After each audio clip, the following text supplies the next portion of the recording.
Excuse me, goodness. Hey, everybody, welcome to our little channel. It's time for D&D. Oh, I got to turn my headlights on. Sorry about that. I'm sitting here in the dark without my little... That's working. Ooh. Okay, now we're ready. So what is it? Today's Monday, right? Yes. It is Monday, and we're going to play the game that plays on Monday, which is Mysteries in the Dalelands. And what's interesting about that is we're actually going to be in the Dalelands. We haven't been in the Dalelands since some 15 sessions. Yeah. So, but before we get into all of that, let us meet our intrepid adventuring party, and we'll start with Ms. Ronvin. Hey, I'm Vivi of Vivacia, and I'm playing Rundin, our still kind of naive artificer, Azamar. Kind of trying, starting to find out what she, that she actually is not completely human. So that's going to be interesting. Learning all the things, yes. All right. Speaking of Azamars, let's jump right to Fragili. Yeah, I am Fragili Giancassi, and I am the Raven Queen's favorite daughter, both as her Hexblade Warlock and an Asimar. And I am mixed emotions about coming back to the Dalelands. So I'm excited to be there, but I am going to miss our new little home away from home in Deep Delver's Enclave. Nice. Looks like you've got a fan, Ronvin. Foxfire just gave you advantage, so make sure you mark your sheet accordingly. Thanks for doing that, Foxfire, and thanks for coming by. Gears, Yeah. what's going on? He's been married to me for over 10 years. He better be nice. Oh, is that Mr. That's Ronvin? that's Mr. Runvin, yes. Nice. Good to see you, bro. Good idea. All right, good. Gears, what you got? All right, what have I got? I don't know. Two cents and a. Nah, never mind. I can't think of a joke right now. Hi, I'm Dave. Hey Wilson on the internets. Two L's and Wilson, and I'm playing Gears, the Warforged fighter, Battlemaster. Haven't gotten to use many of those Battlemaster feats yet, but a couple here and there. We'll get into some more scraps and see how things are going. Looking forward to a good session tonight. All right, very good. Battlemaster feats. Just make some notes about that. Very good. Okay, nice. Last but certainly not least, Rue Shahar. Everyone, I'm Andrew, aka Fellowship the Tables, and I'm playing the Changeling Rogue Shahar. Nice, excellent.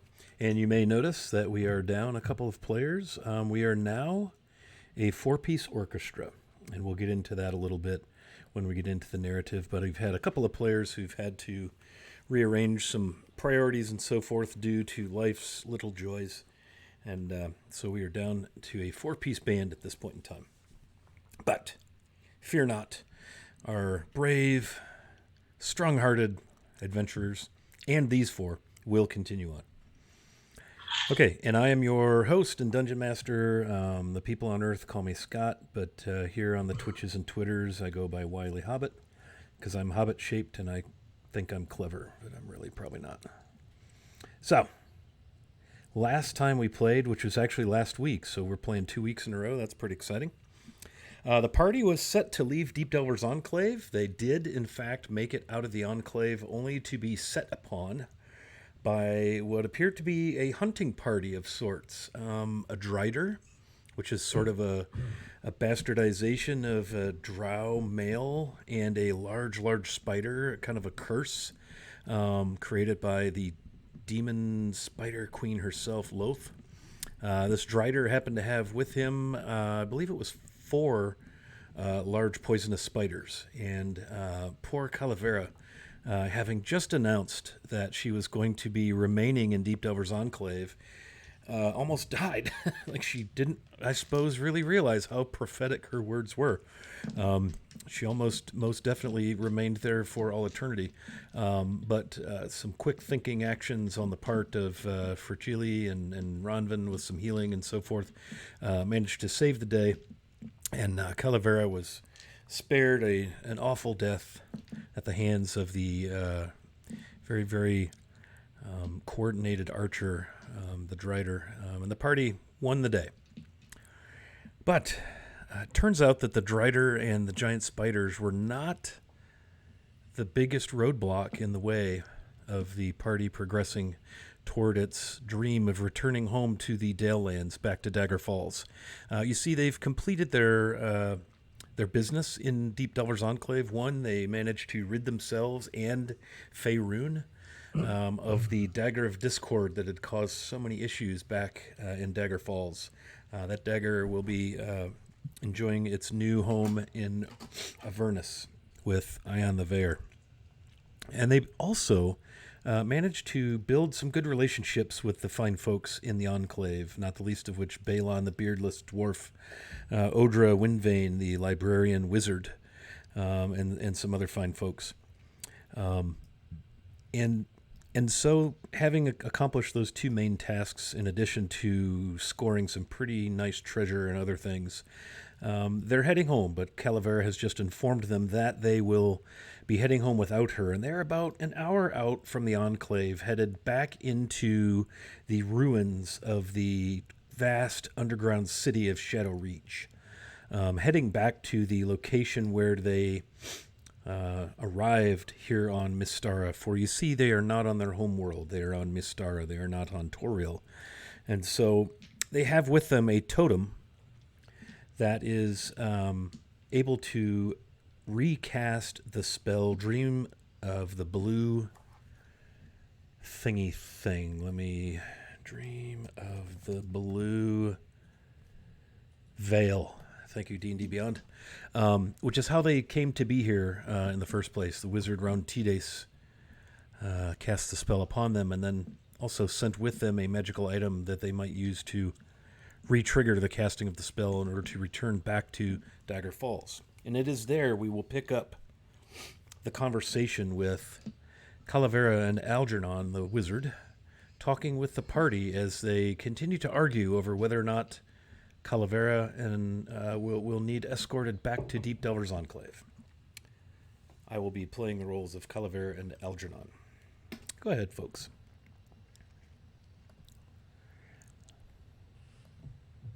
Well, if Al's going with her, she's got backup. Yes, it seems I've decided to stay here as well.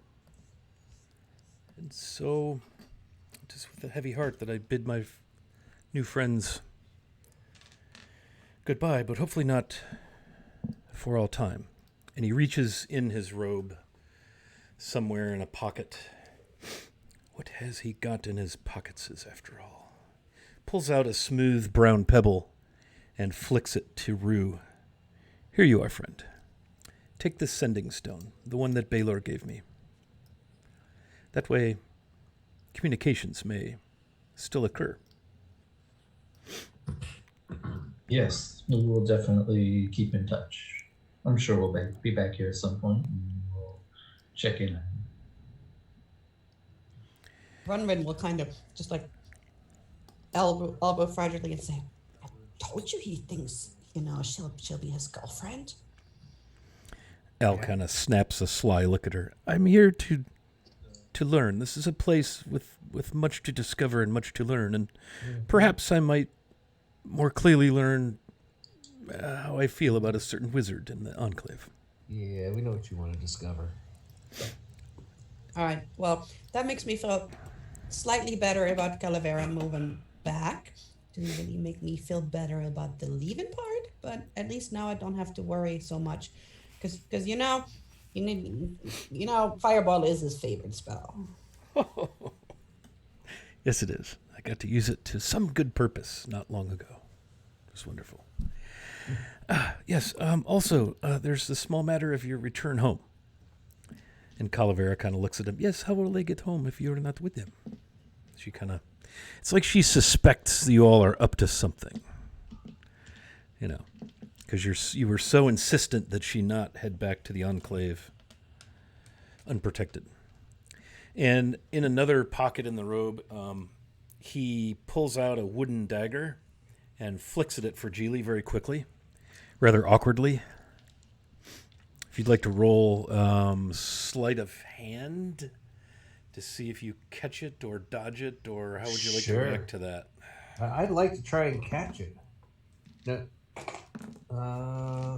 sleight of hand. Oh, that's one I've never looked up. +2, that's a 15. Okay, yeah, so you have no problem. It's just a simple little carved wooden dagger.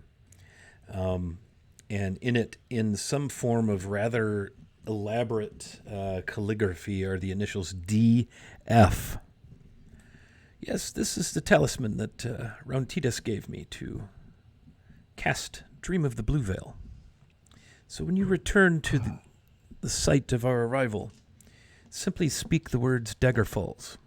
It must be attuned to one who can wield magic. Well, I can do that. So look at. Ugh. Well, you guys are going to be missed. Yes, yes. My hope is that we will see one another again. If you can come back, or perhaps we will return. You never know. But we were assured by the great power at the helm of this adventure that we would always be welcome. That's the DM.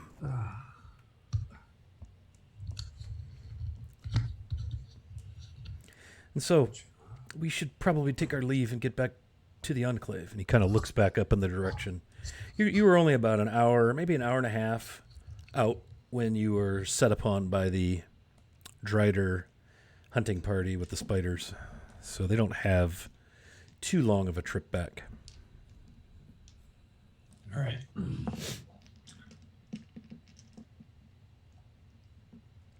Calavera looks at the party. Thank you very much for your kindness and your concern. I do feel better with Algernon returning with me, but I would have been okay. I'm not so soft and all that. And she makes her way around the party, giving hugs and cheek kisses and all the things that departing fond friends will share.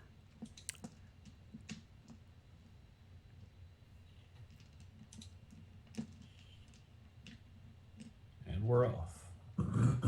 Yes. You see them stand and watch you walk away. And for anybody that turns around, you'll see Al begin to incant something, and they're standing there actually holding hands in the roadway. And then all at once they vanish. Just gone. Interesting.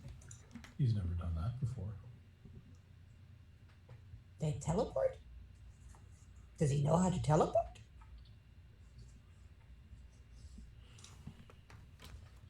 More secrets. Fragile, Wizards. tell us about your vision again. What do you have, that special vision thing? Oh, my devil sight. What does that do for you? I can see normally in darkness, both magical and non-magical, out to 120 feet. Oh, okay. Yeah, okay. Yeah, you guys don't see anybody. Yeah, no seeing invisibility. Goodbye, Calavera says, not realizing she's invisible yet. Shh, says Al. You are invisible. We must make haste. He has haste too. Yeah, but you can't cast haste and invisibility at the same time because they both require concentration. Because I looked it up intending to do so. And that, my friends, is the last you see of your two friends, Calavera and Al, until such time that we are able to once again roll dice together. And they have been invited back to guest or visit or rejoin or whatever the hell we decide to do. So, I hate losing friends from the table, but man, when life calls, life calls. So, what will the four of you do? Standing here in the darkness. Well, Spider carcasses and ichor surround you. Runman would have definitely picked off as much of, those sticky spider webs as she can to keep it, to use as glue later on. because she's weird. And then it's like, all right, enough sadness. Let's go. Let's do it. So now everybody but Rue can see, right? Yeah. Well, Rue can actually use his salve too. Ruin ointment. gears have to use the salve. No. So We can actually, or we would have to use a torch and attract attention. yeah, I'll solve up and solve that problem. So I've used to charge off the salve of dark vision. I think I'm just gonna light a torch. I'm not gonna use the Before you have a chance to apply any salve or light a torch, Ronvin, you feel a hand on your shoulder, and you now have dark vision for 8 hours. Be safe, friends. And that is the last you hear of your friends, Because I got dark vision, so I'm good. or whoever can't see. Rue and yours. All right, both of you guys. Awesome. I thought you said you couldn't see. Okay. Oh, she got 60 feet dark vision. So, on your way, what will be your marching order? Gears will take point. Unless you want to take point, Mike. You got better vision than I do. I do have better vision. So yeah, I'll take the lead. Okay. Rue, what's your Rue's got stealth. Rue's got stealth and probably decent perception. Mine's okay-ish. He's got stealth. Hey, I got passive perception of 21, but it doesn't really matter. But I would love to have gears behind me so that nothing hits me from behind. All right, well, gears will take the rear then. How do you get a passive perception of 21? That's awesome. Feet. Observant feet. Very nice. It is my favorite. Yes, very much. Okay, so what did we decide on our order for Julie? Right? Yeah, that's fine. Who's I after don't, for I don't Julie? have. I would say Fragili, Rue, Ronvin, Gears. Gotcha. Okay. Excellent. So you begin to make your way southward, down the boulevard, through the ruined buildings, through the darkness, the musty, dusty, occasionally sulfurous smells of the ruins of Shadow Reach. After a couple of hours, you pass the location of your battle with the phase spiders, where you met up with that sword arm who escorted you to Deep Delver's Enclave. Yeah. It's just dark and quiet. Cool. You keep going. Yep. Virgilia's on a mission. Now that we've decided we're going back, she's like, "Let's do it." Now let's get out of the dark, away from those yucky spiders.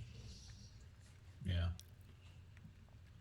And you have 120 feet of dark vision for Julie, is that correct? Nice. Yeah, so far, it seems like it's an uneventful trip. As you make your way, the road goes down from Boulevard to just one kind of a single, 2-lane road versus two-lane roads separated by a stone boulevard. And it is quiet. It is uneventful. And it's quite peaceful, actually. All of you have time to kind of just be alone with your thoughts, unless there's conversation you wish to have. Now, Fragilia's going to be focusing on eyes forward, trying to make sure we don't get waylaid by another denizen of the Underdark.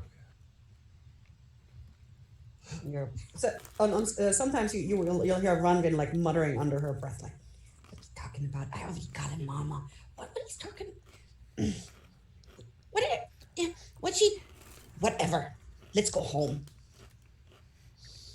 She's just like, she's done. It's like it's time for a rest and some sunshine. Nice. Um, you occasionally see, big spiders, rats, things like that for Jilly that catch your vision. And anybody that's paying attention will have had that experience where a couple of rats or something, large spiders, will scuttle away. But nothing really seems to be paying you any attention, or there's just nothing around. You spend most of the day, but you do finally arrive at the location where you first appeared on Mystara. And if you remember, it was it was like a small prison jail type facility. At least that's kind of what it looked like. And you find yourselves there. You can see your disturbance in the dust where the whole party kind of looks like you were camped.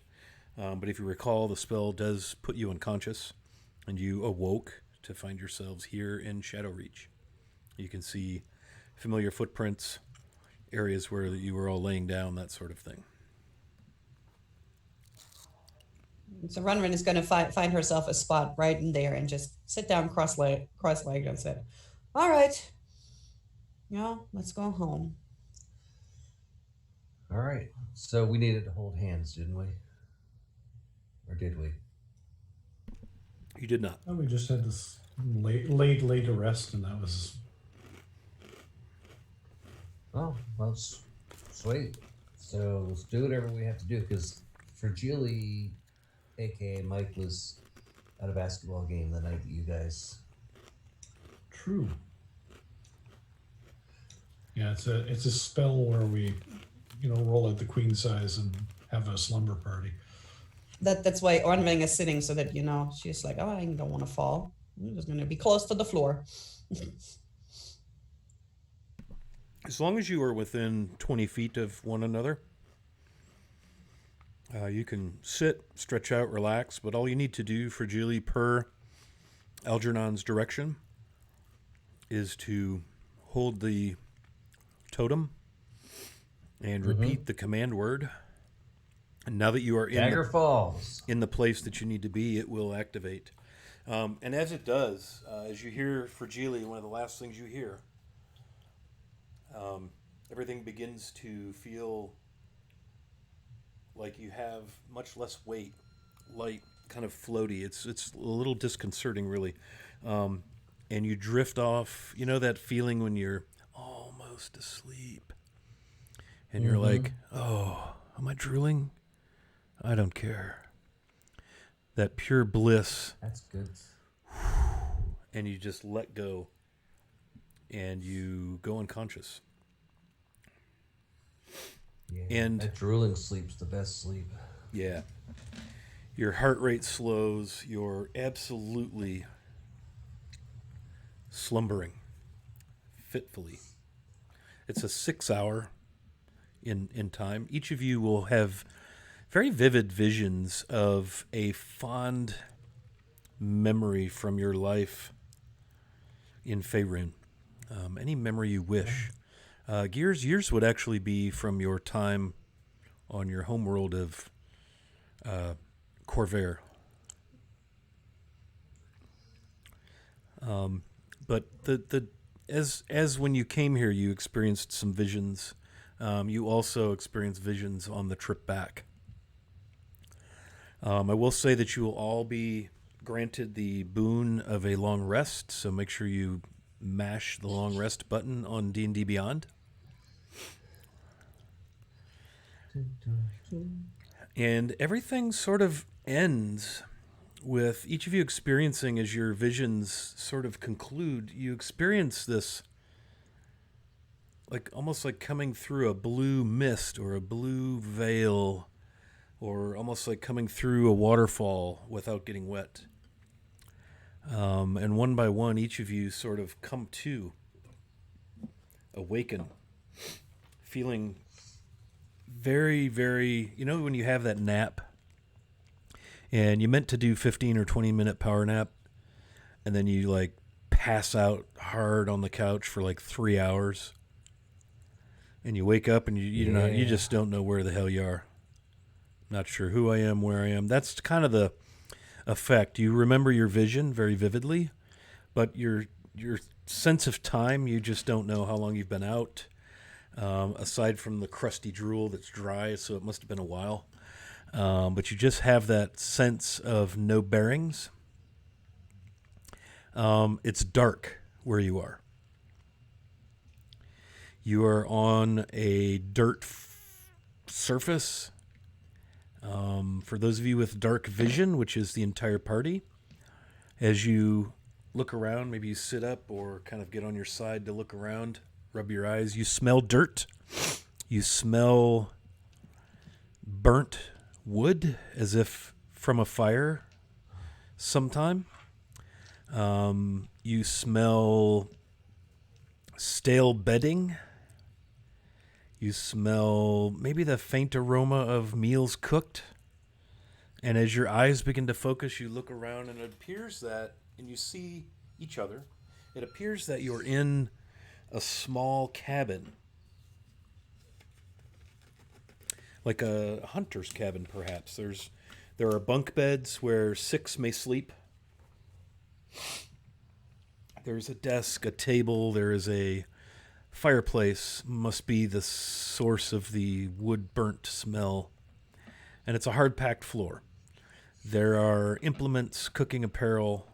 The cabin looks like it's been inhabited or it's set up to be inhabited, but it looks and smells and feels quite deserted as you awaken.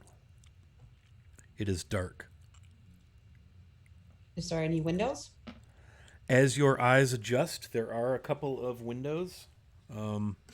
There's a window on either side of the kind of the chimney on the fireplace wall. There's a window above the sink. There's a door that goes somewhere, and a window on that same wall.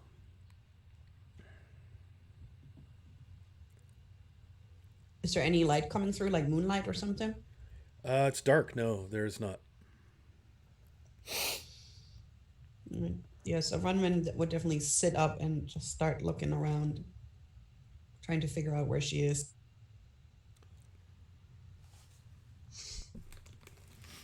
Do any of you recognize this place? No, No. never seen this place before. And I'll head over by Mara and peer out whatever window she's looking out. Kind of. Just keep my eyes just double done.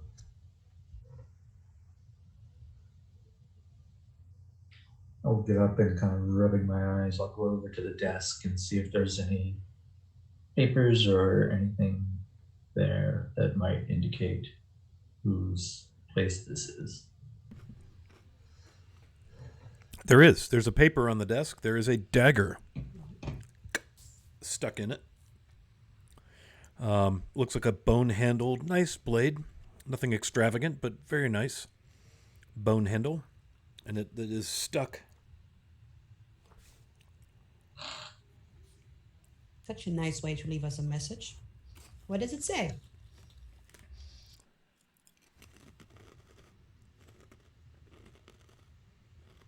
Oh, you're going to read the note? Okay. Yeah. You remove the dagger. It's embedded in there pretty deeply. Yeah, I'll pull the dagger off. There is a Z etched in the pommel of the dagger, in the bone. It's a nice weapon. Sheath on the table. There's a note. And it says, "We fear there is a great fey presence loose in the woods where you've arrived home, northeast of Dagger Falls. Follow the stream northeast through the woods, almost 3 miles, and you'll find the portal under a large willow growing upon the eastern high bank of the stream. A small cavern has formed under this willow. It is there you'll find the portal. Find this fey presence and rid these lands of its influence."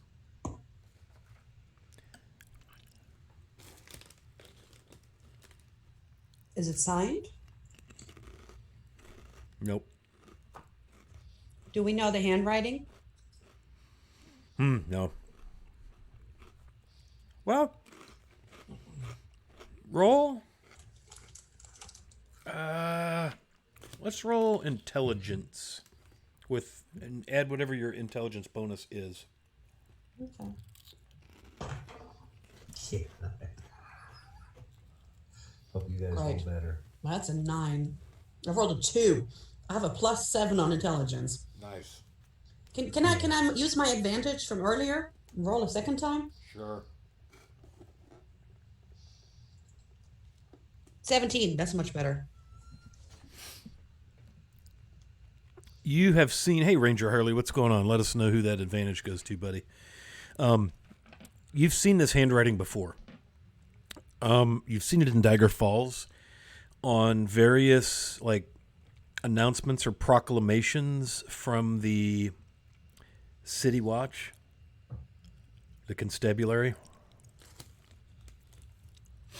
Well, it looks legit. It's the same handwriting as some of the stuff that we've seen around Dagger Falls when the guard writes up stuff. The strokes are bold. The script is big and plain. Bold. Ronvin, you picked up another advantage. Thank you, Ranger Harley. Thank you. Very much appreciated since I just spent mine. Wiley, would you mind reading us that note again? That was a lot of them. Let me finish chewing my bugles. I hope the crunching isn't too loud.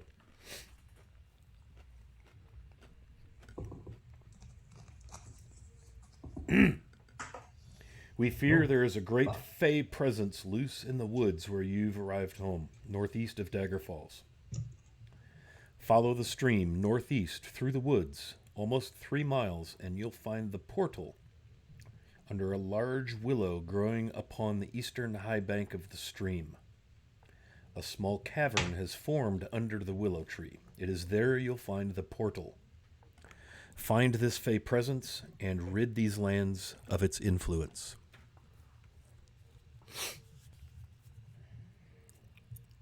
Thank you. Anybody else care to roll an intelligence check for context, perhaps? I got a 19. Yeah, I got a 4. What'd you get, Rue? A 19. Okay. Yeah, with that 19, you do recall that Rontides, the mage who shipped you off to Mystara, was going to see about finding a... Sorry about that. Wow, and suddenly a wind blows. Yeah. Was gonna look for a fey crossing or a veil or a portal, as he suspected a fey presence based on some of the events that were occurring in conjunction with Lorivar's disturbing emotional situation. Right. But then we found out that it's actually creatures from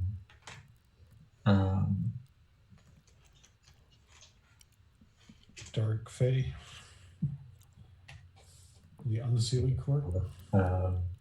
Cordelia's home plane. I can't think of it. Shadowfell. Shadowfell. Oh, Yeah. And then I'm confused about the Z. Do we know Roventita's first name? It's Rontides. Anybody else you know with a Z that might write proclamations and stuff? Zentarum. How about Zal, the constable? Like, I can remember that name. It's been so long. Yeah, that's why I asked you to roll intelligence. Yeah, so putting all of that together, you sense that perhaps Rontides had found the portal, the veil, and Zal has asked you to look into whatever is crossed, ending it, going it back, whatever. But you know, there's a great fey presence in the woods, and they've asked you to deal with it. Like a deck of cards. Let's go get him. All right. Well, it looks like we've got one more task before we can go home. No I mean- cupcakes today. Might as well, right? Well, technically, you're home, just not in your place of residence. But you are, by all accounts, at least it appears, that you have arrived not far from Dagger Falls. Well, at least we leveled up to level 9. We've got more stuff. Did I miss some? I don't recall level 9. I don't recall that, but it's nice that you're optimistic that you'll think you'll at live least that we got long. a long rest. At least you got a long rest. Yeah. Okay. It appears to be nighttime. So we're still in the dark. It is dark.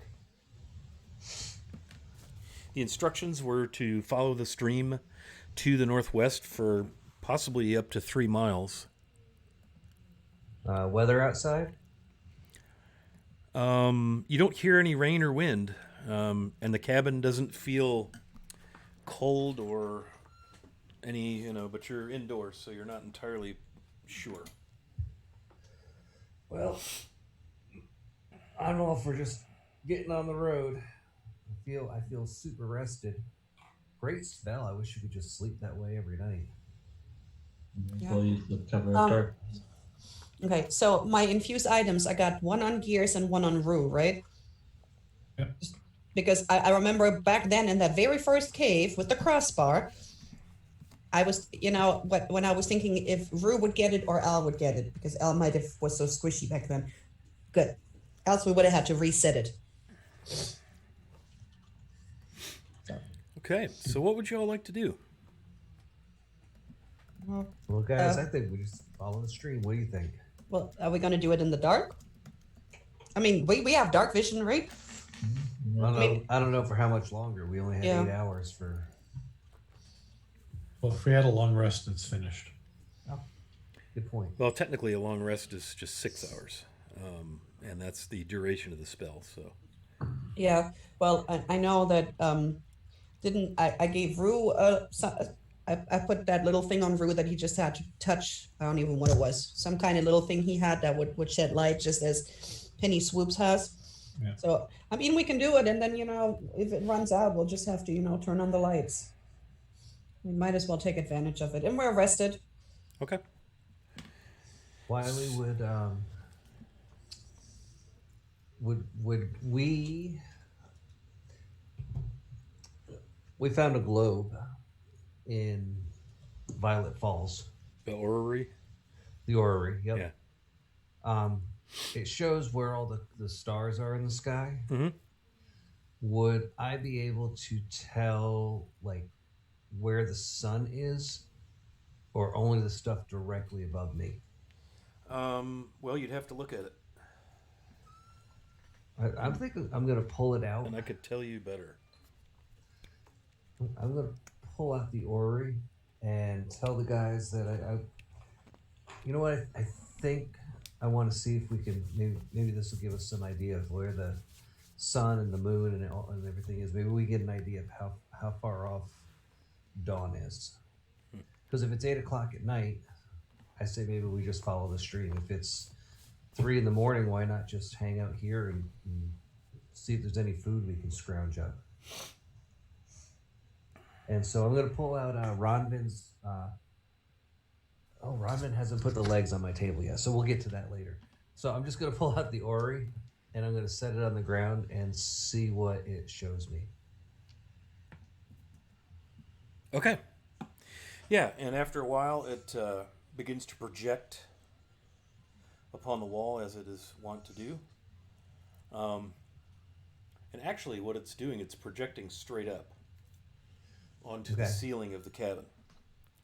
And you are basically under what appears to be the heavens, stars, planets. I don't know, you're not an astrologist or an astronomer, but I think most folks would have a passing familiarity. Like they could look up and study that a little bit and go, yeah, that looks familiar. Yeah. So I'm going to ask you to roll nature. No, survival. Sorry about that. Well, I like nature better, but we'll go with... I'm going to use my inspiration I have. Okay. Make sure you all are keeping We track of also have a buttload advantages of as plus they. twos. And we do have +2s. You have 20 of Yeah, them. that was my last one. Yeah, I'm out of inspirations now. That's a 12, so I'll use a +2 to make it a 14. Okay. Yeah, so you can tell looking at this that the heavens that you are looking at are those of Toril, Faerun. You are home. You know enough about this artifact that it projects the skies that are present where you are, right? Like you did not recognize the constellations or the heavens that it was projecting when you were on Mystara because you have no familiarity with those. But you definitely recognize um, that this is your home world. You get the sense that these are stars and things that are present in the middle of the summer season. So it's still summer. Okay. You're not getting you can't pull off of this like a precise date and time, right? You're just not an astronomer.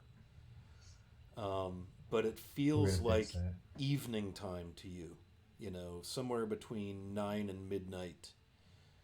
Because you know that when you get to the wee hours, the constellations are all completely different based on the rotation of the planet. So it's probably before midnight, somewhere before midnight, between sunset and midnight. And you're definitely home on your home world. So I'll share that with the guys, and then looks like we got probably another 6 hours before sunrise. Do you want to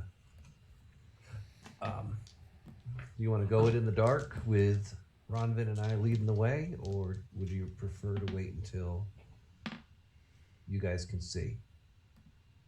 Oh, how much time sensitivity did we get from that writing? What do you mean? Like, Or it didn't is say, but yeah, because it didn't say right away, this minute, danger, danger, danger. Right. So, So, I guess to answer your question, none. This could have been here for a week. They could have put it here this morning. No telling for sure. Sorry to say. By your calculations, and I think you had this discussion with Rantides. If you didn't, we'll retcon it that you did. But time passes quite similarly on Mystara as it does on Toril. And I think, what did we calculate last time? You were probably in Deep Delver's Enclave for 2 to 3 weeks. Because the Violet Falls was like a full week trip from departure to re-arrival.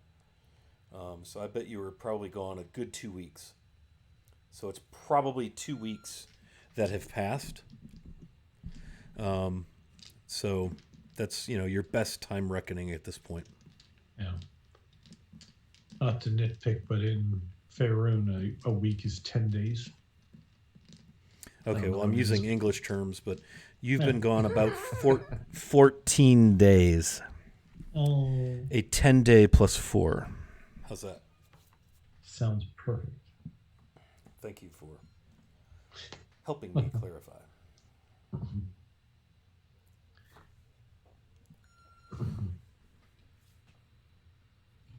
I'd rather move about in the daytime. all right.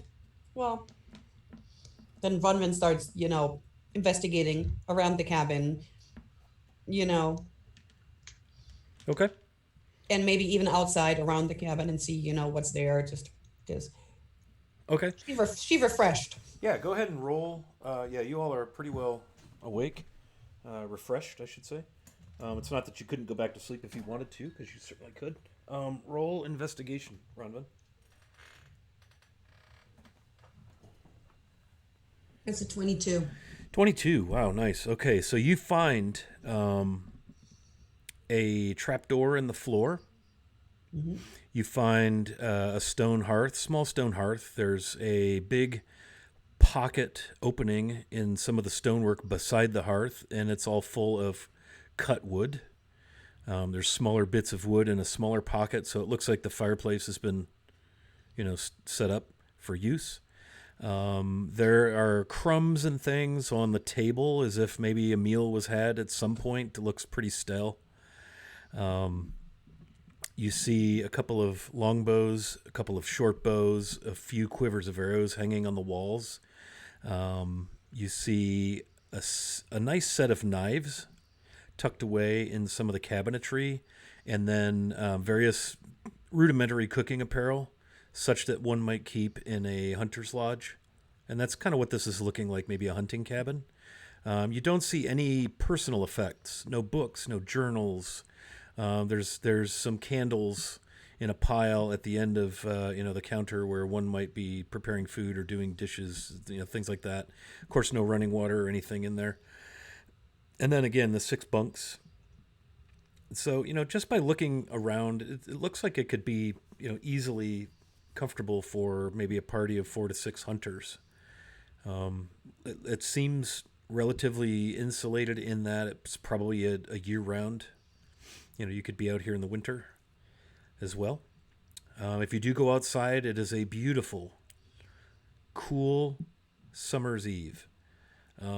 Probably temperature right around 68 degrees Fahrenheit. It's pretty still, although it's damp as though perhaps it had rained.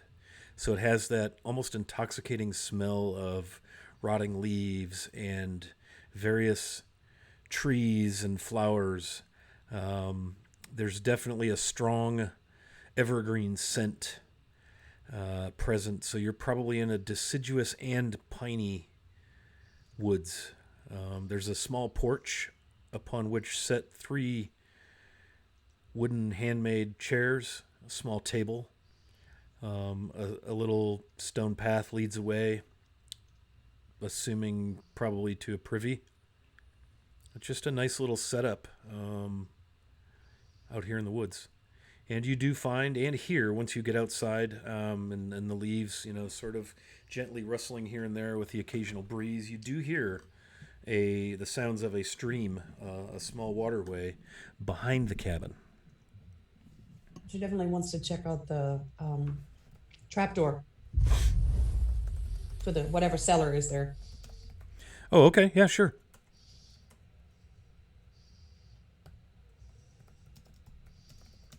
Thanks for the bits, Sour's Tail. It's a simple leather cord and ring to pull it up. It's not locked or anything. It's not even particularly concealed well. And you pull it up, and it looks to be about a 3-foot by 3-foot space that you would assume is probably for keeping things cool. Is anything in there? No, nothing is in there. These are some cupcakes. Looks like Rue and Gears and Fragile have all been given advantages. Very nice. Oh, and the DM got an advantage. Hey, what nice. is this all about? Nice. Flirting with danger. There's only 4 of us. He needs every advantage he can get. His dice aren't that hot. Well, last time he did pretty well. You almost killed Calavera. In fairness, that's not hard. Sour's Tail, it's good to see you, friend. Thank you for those bits. Appreciate it, buddy.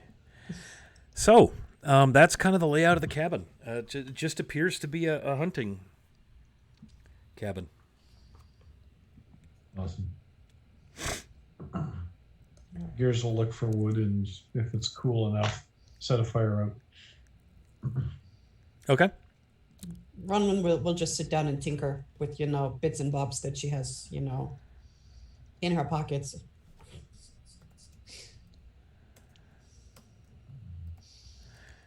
Looks like Doc Shoulder's throwing out some advantages here. One for everybody. Wow. Very nice. Oh, Thank you. I got 2. Nice. Thank you, Doc Shoulder. Good to see you, brother. Cowabunga, dude. Yeah. All right. So, yeah, Gears, you have no trouble. A nice little fire leaps to life in the hearth, snapping and crackling. The smoke immediately pulled straight up the chimney. Just very nicely functioning stone fireplace. And the light just kind of brings this warmth and feeling of ease to the vibe in the cabin. Everybody's probably, I would reckon, feeling happy to be back on your home world, back near Dagger Falls, even if you're apparently delayed from making it to town for another task. Yeah. Is there any food at all in this place? Nope. Doesn't appear to be. All right. We still got rations. That's true. And there's pots here. So if we have some, cured meat in our rations, we could probably get some water and make some soup. Broth, basically. No soup for you. Nice.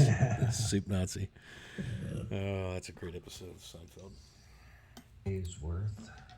If I were a grocer, I would hand you a leg off the rider we killed and say, "Here you go." Hey, cook it up. Nice. So you're going to use rations and cooking apparel and fire to make food. Yeah. All right, good. Yeah, dig in, do your thing. Oh, what else is anyone doing? It's quite the pleasant evening. If you get a couple of windows open, you can get a cross breeze going. It's quite a pleasant night.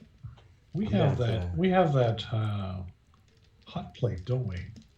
Oh, You do, yeah, from the who tower. has it? From I don't know.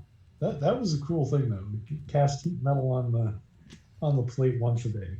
Perfect for cooking in your apartment. Yeah.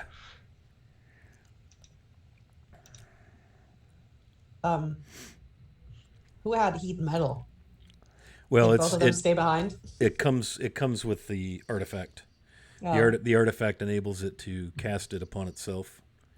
It was literally it a heats. slab of metal on legs, and then you Yeah. speak the command word, and it heats up right hot. Heats up as if heat metal were cast upon it. Yeah. Perfect camping stove right there. Yeah. Nice. Oops.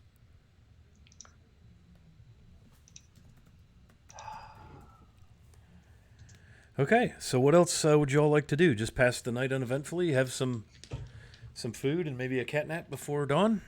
Yeah. Sounds good to me. Virgilia would probably enjoy just sitting there listening to the sounds of nighttime. Yeah. Above the ground. You hear all manner of little rodents scampering across the metal roof of the cabin. Acorn. Well, probably not acorns in the middle of summer, but something dropping on the cabin occasionally. You know how that when you're out in the woods in a cabin, stuff drops on the roof. Birds chattering, jays, maybe a raccoon or possum putzing around.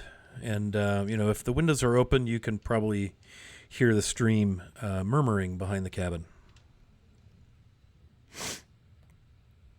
Can we see any moon or stars? No, it's quite a heavy canopy of trees that you're under. They didn't put a clearing around this cabin. This thing is built, aside from the space upon which it is built, there's really no clearing. It's built right in the trees. Because Runwin would totally looked at the stars. But if there's none, then there's none. She'll have to wait. And it may also be a cloudy night, too. Again, everything's wet outside, so Yeah. you get the sense that you probably missed a pretty good rain shower, by not much time had passed between the rain showers passing and your arrival Yeah. home. All right. Well, Runwin doesn't have anything special to do aside from just hang out and be happy that, there's actual sky above and not cave.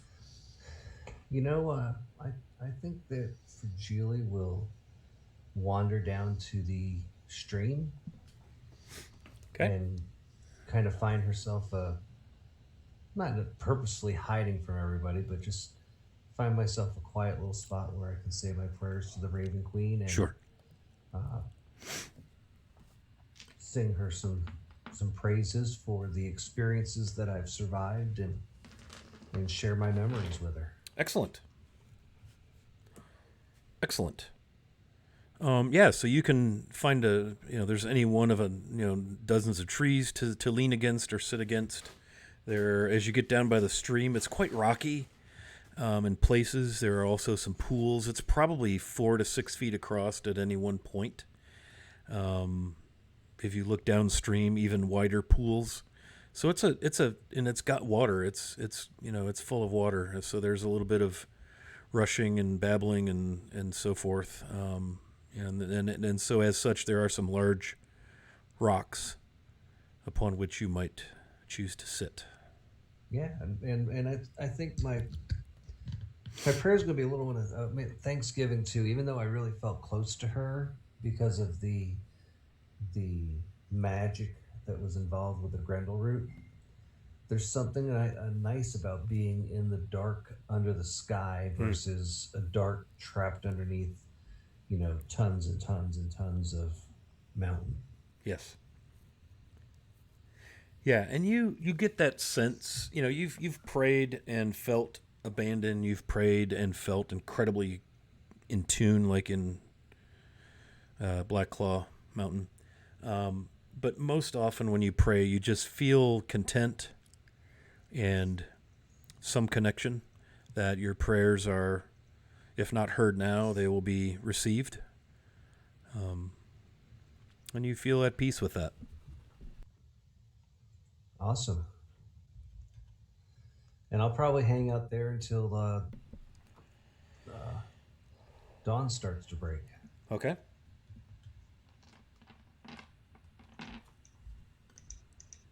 Very good. What? Anybody else doing anything? No.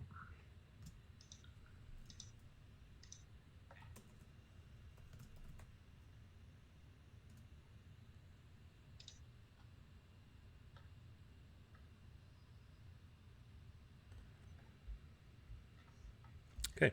Fragile, as you're sitting there, you hear this sharp, cracking voice as dawn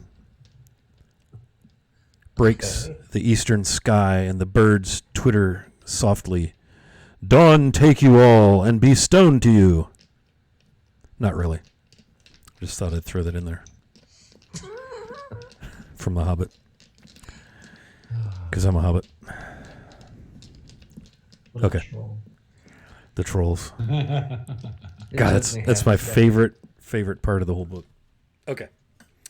So yes, dawn does break the dim, dark, heavy, dense forest. Only because it's less really, really dark. It's a very gray morning. It's misty. There's dampness in the air. There's steam coming up through the tree line. Picture, the morning after a good rain that comes through the Smokies, where it's not really light out, but it's clearly not dark anymore. Your sense is that if you could see the sky through the canopy, it would be this heavy, steely, gray, cloudy, low ceiling kind of a day. Shadows still remain long.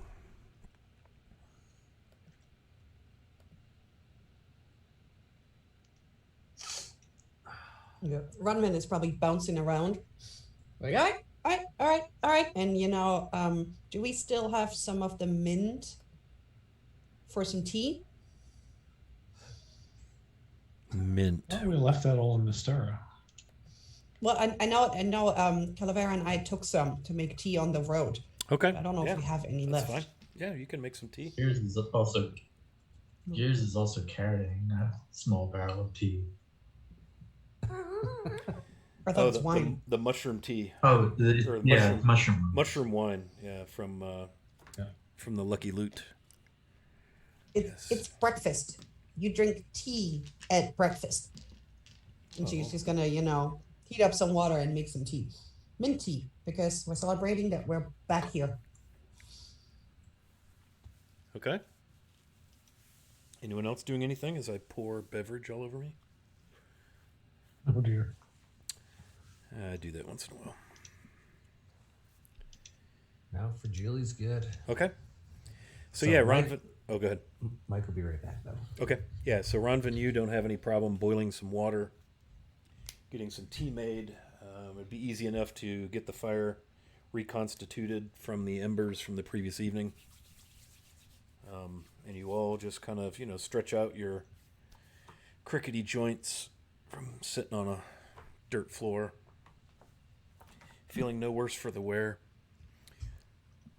wondering if the visions you had were visions, reality, dreams, a little hazy from your magical teleportation back from Deep Dover's Enclave.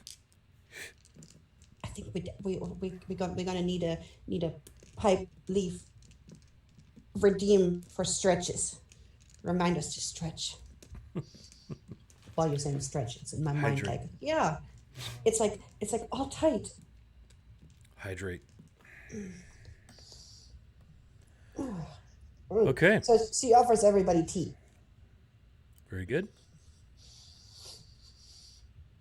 And then, well, if everybody's gone and done their thing at the privy and gotten ready, maybe we should head out and see about that portal.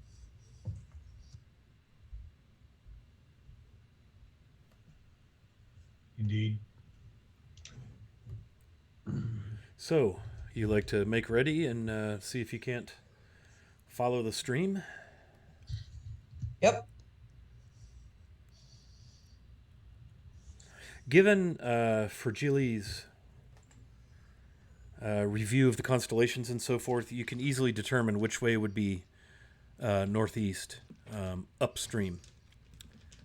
You are presently northeast of Dagger Falls, so you are upstream from Dagger Falls, and you need to go further upstream by following the stream. How many times can I say stream in the same paragraph? On the same stream. On the same stream. Yes, okay, so you find yourselves out in the heavy, humid, misty, cool summer's morning deep in the forest. And so you make your way. It is mossy, it is rocky all around the running brook. There are places with white, foamy, small waterfalls. Again, it is anywhere from 4 to 6 feet across in places. There are also areas as you wind your way through the trees, actually increasing in elevation ever so slightly, that you see some deeper looking pools that encompass almost the entire width of the stream as you make your way. And I'm just curious, as far as how will the party arrange themselves? Are you going to go like single file up the bank? Are you going to walk shoulder to shoulder, 2 by 2, random milling about? Don't worry about it. What do you think? Ronman definitely wants to pay attention to all the surroundings. Since she grew up in the Dalelands, she wants to pay attention to see if anything's different, if the Fae messed with anything. So she'll probably pay more attention to that than walking in a straight line. She'll just stick with the others and pay attention to her surroundings. Okay. Yeah, Fragile will probably let Ronvin take the lead and follow her because I'm more of a city person. Although I've adventured and wandered, if she's familiar with the Dale, then I think that She's not a big nature person, but it's her home area. Okay. So you want to just follow the same general marching order as before?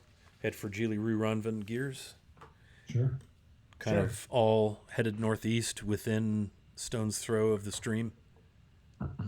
Okay. Are you doing any tracking, searching, perceptioning? Or are you just following the stream till you find the large-ish cavern beneath the willows described in the note? Perceptioning for sure. Yeah, I'd be looking around. Okay. What are, let me gather your passive perceptions. 21. and yeah, exactly. She's a multitasker. 17. 17. Okay. 13 for gears. 14 gears? Yes. Okay. For Julie? 10. Very good. Okay. So Single-minded. you make your way. It's a little bit slow going, trying to be aware, look around. With your passive perceptions, you in particular, Ronvin, for Gilly, not so much. You may, on point, if you wish, at any point to request to make a perception roll. That is fine with me. Yeah, every time you need me to. Okay. Yeah, well, I'm probably going to tell you that. So if periodically you wish to roll perception, you are free to do so. For Gilly, Ronvin, here and there, you do see some tracks, like from maybe a feline or a canine, definitely larger than domestic animals. Your guess is going to be, wildcat of some kind, panther. A couple of them are pretty large, and they usually appear to be going toward the water or away from the water. A couple of times you were interested enough to kind of wander off and track a little bit. One set of cat tracks went right to the base of a large tree and stopped. You would presume. Are they native, basically, or is it like mountain cats or whatever that's native into the area? That would be your assumption. Yeah. How about wolves? Are those native in this area? Oh yeah, yeah. Dagger Falls is not far from the mountains, and outside of town it's fairly rugged out here, especially obviously the further away you are. And while there are some souls in Dagger Falls, there's only about 3,000 of them, so it's not like a big, busy, booming metropolis. The wild is just outside your door, that sort of a thing. You've seen a few hoof prints of probably deer of some sort at the water's edge, like probably stooped to drink. But so far, the first mile and a half seems to be pretty quiet. Yeah, and none of the trees or other plants are weirdish, different colors or any kind of weird changes. They look like always. Seem to. Oaks, maples, ashes, birches, all manner of evergreens, cedars, pines, spruces, hemlocks. It appears to be typical flora and fauna for the Dalelands.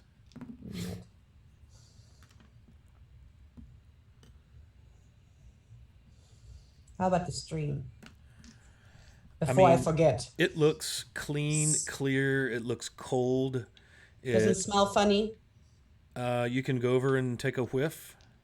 Yes. See if it's actually, okay. Since it's at the, we're following the stream. She's just afraid that the Fae, messed with something in the area. Sure.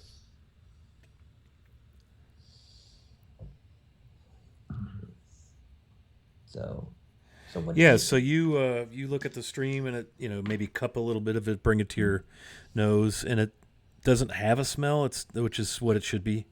Seems quite crisp and clear. It is quite cold, like really cold. All right. Well, looks like they haven't messed with anything this far out yet, but let's be careful. They're tricksy people. Okay. Fragile, did I hear you rolling perception at all? I did. Okay, I thought maybe. Rolled a 13. 13? Yeah, again, you're seeing some tracks leading to and from the water here and there. You're all walking along, doing your thing, trying to skirt the larger boulders, not getting too far away from the stream itself as you steadily incline, go up in elevation. The terrain, the density of the forest doesn't really change. You've been at it for a couple of miles now, probably a little bit more. Both for Geely and Ronvin, one thing you have noticed for probably the last 15 minutes or so is that it has gotten really quiet. When you got started, especially first waking up at first dawn, you heard all manner of birds and things chittering and doing foresty sort of sounds, and it just occurs to you that, man, it's pretty quiet up here. Well, there must be something scary around that all the animals are quiet. Normally means a predator is around. Let's be on our guard.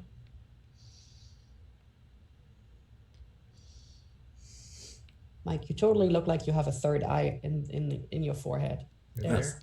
Yeah, Yeah. it was like right Yeah, here. your green screen is like you're dematerializing, you're transporting away or something. It's Oh, very Azamar. sweet. So you continue on, and again, at places the ground gets a little spongy. You have to move a little further away from the stream. It's rocky here and there. There's a decent carpet of dead leaves, ferns, and the like, and it just smells incredible. There's a sweetness upon the breeze. You could tell there are something is flowering. There is the strong scent of cedar and pine and spruce upon the breeze, but again, no sound. Yeah, that definitely skeeves Runven out. That it's so quiet. You notice the side of the stream that you're on. I guess it would be the east side as you're headed northeast. Is staying relatively level, but the other side is starting to rise above the water line and back down and up. And you can see, like, whenever there's an elevation where the banking is higher, say 2 or 3 feet above the water, in places the water has eroded out from under that. There are great trees whose roots have been laid bare. Or it looks like maybe a stone was dislodged from the wall of the embanking and it's gone. So there's the west side of the stream appears to be a little higher. Some cases 3, 4, 5 feet above the stream surface itself. While your bank seems to be fairly parallel to the surface of the waterway.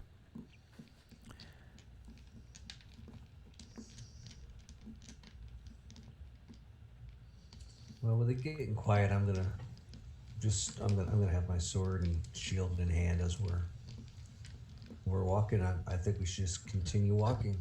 Mm-hmm. Keeping extra vigilant. Yeah. Go ahead and roll perception again. I think it's time for another dice roll. Anybody who wishes to. Oh, that's a 12. Okay. 8. 14. 21. Yeah, Rue, you're first to spot it. Ahead, across the waterway, and it's maybe only about 3 feet across up here. It's been narrowing ever slightly as you go. You're obviously, if you went far enough, you'd probably find your way up into the mountains to the headwaters of this little waterway. You're confident it feeds the river that runs past Dagger Falls. But you see it a few yards ahead and across the stream, a huge willow tree. Huge, with the long hangy downies. Some of them actually hang down the front and drop into the water. And this thing is probably a good 4 feet. The bank is probably a good 4 feet above the surface of the water. And in front of that tree is a pretty level area where the water is sort of pooled. It's not all rocky and babbly and brooky. And sure enough, under that willow, you see a hollowed out dark space, small, nothing vast, but pretty dark under there. And it sure seems to fit the description. There are large rocks and boulders here and there. Again, the forest itself is quite thick. I'll point out to everyone. Well, it was a nice morning in Faerun. Yeah, You guys ready for this? it's taken you a couple of hours to traverse this distance. You would have noticed, Ronvin and Fragile also, you would have noticed the occasional imprint of soft leather footwear. You didn't really pick this up until probably the last few hundred yards as you approached. Looks like it might be a week old. Size? Human? Male? Medium. Male. Yeah, not like small, like you would expect Okay. maybe a lighter structured, bone structured female to be. And you look at the gait size when there are places where there's a left foot and a right foot. Pretty long-legged, probably. Okay. But it's there, and then, for a long ways, you don't have any prints, and then they appear in the soft earth, and then they're gone. It's just very sketchy here and there. But they appear to be walking the same direction as you. But again, they look to have been rained upon. Some of them have, the print looks like it's been kind of washed away. So they've been in the earth for a period of time. Well, what do you guys want to do? You want to just jump into this thing? Whoa. This is when I miss the cat familiar. Hey, Rue, what was your perception roll again? 21. 21. Yeah, so you're kind of dead straight away across from the willow, and there's a huge boulder kind of behind you as you're looking. And you glance down, and you see that you're standing right beside a really large print in the soft mud, not far from the boulder. And there's a depression, a roundish sort of depression that's pushed into the soft earth. And it looks like it's a left human foot, but it's really long and really wide, and it's fairly deep into the soft earth. And the earth right beside it, where the right foot might be, appears to be pretty firm. And there's probably a bigger than a bowling ball sized sort of roundish textured depression in the ground, not far from this boulder. As you're standing there and you kind of look down to your right and you're like, oh, what's this?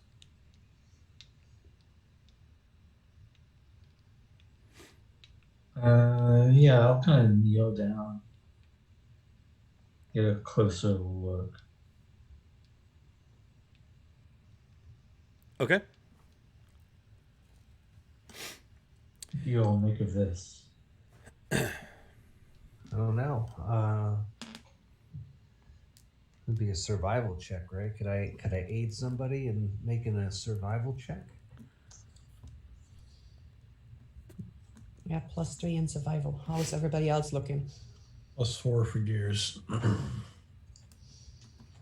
Here, you want to take a look at this? Sure. So I'm getting an assist.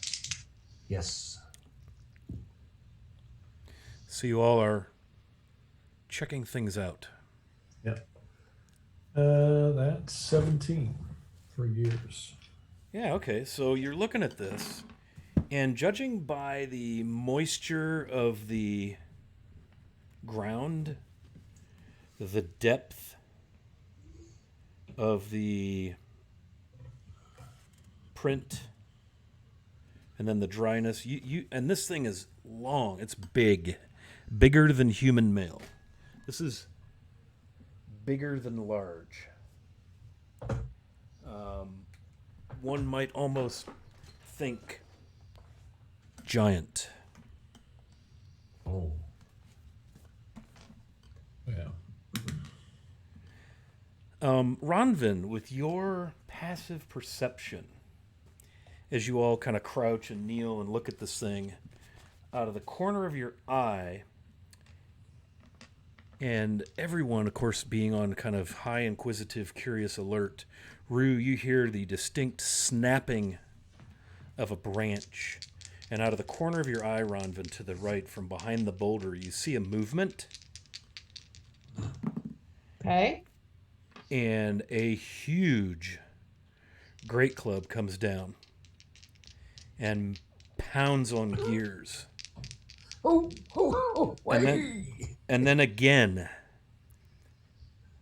Gears, does a 16 hit your armor class? Hell no. How about a 28? Just barely. Okay. When, from much to your surprise, And if anyone, if any of you haven't used the restroom in a while, you might be tempted to do so now, Yes, please. I am. uncontrollably. If we do need to take a bio break, we can do that because this will be a nice cliffhanger. Yep. Call Gears, producer Timmy says, bio break. Bio gears, break. gears. You take 15 bludgeoning as a great club crashes down upon you while you all stare at these prints. And from around the boulder, you see and hear this growl thing, and you see this probably 15-foot tall, grotesquely deformed hunchback, muscled, long arms almost to his knees, one eye is kind of bulging and almost sticking out, fangs drooling as it rears its club for another strike. And right there, we're going to stop for 5 minutes for a bio. Yes. Dude, to get rabies? So let's do this. Let's take 5 minutes. We're going to head to break. When we come back, we're going to roll initiative because apparently stuff's happening. Roll initiative. All right, see you shortly. 5 minutes. It's 8:52. We'll be back at 8:57. Thanks for hanging out.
Hey.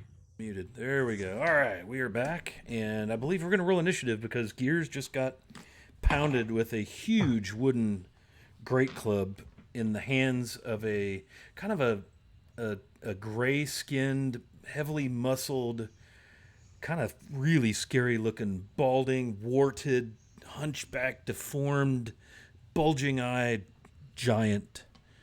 What do we have for initiative rolls? 25 to 20. I got a 23. Rue, 23. 20 to 15.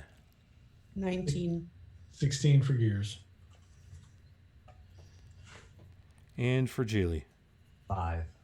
Oof. Okay. So the way I have this is there's a big boulder just to the north of your position. Like by just to the north, you could, like Rue was probably closest. He could put his hand on it. The four of you are kind of crouched down, looking at these prints, trying to determine what there is to determine.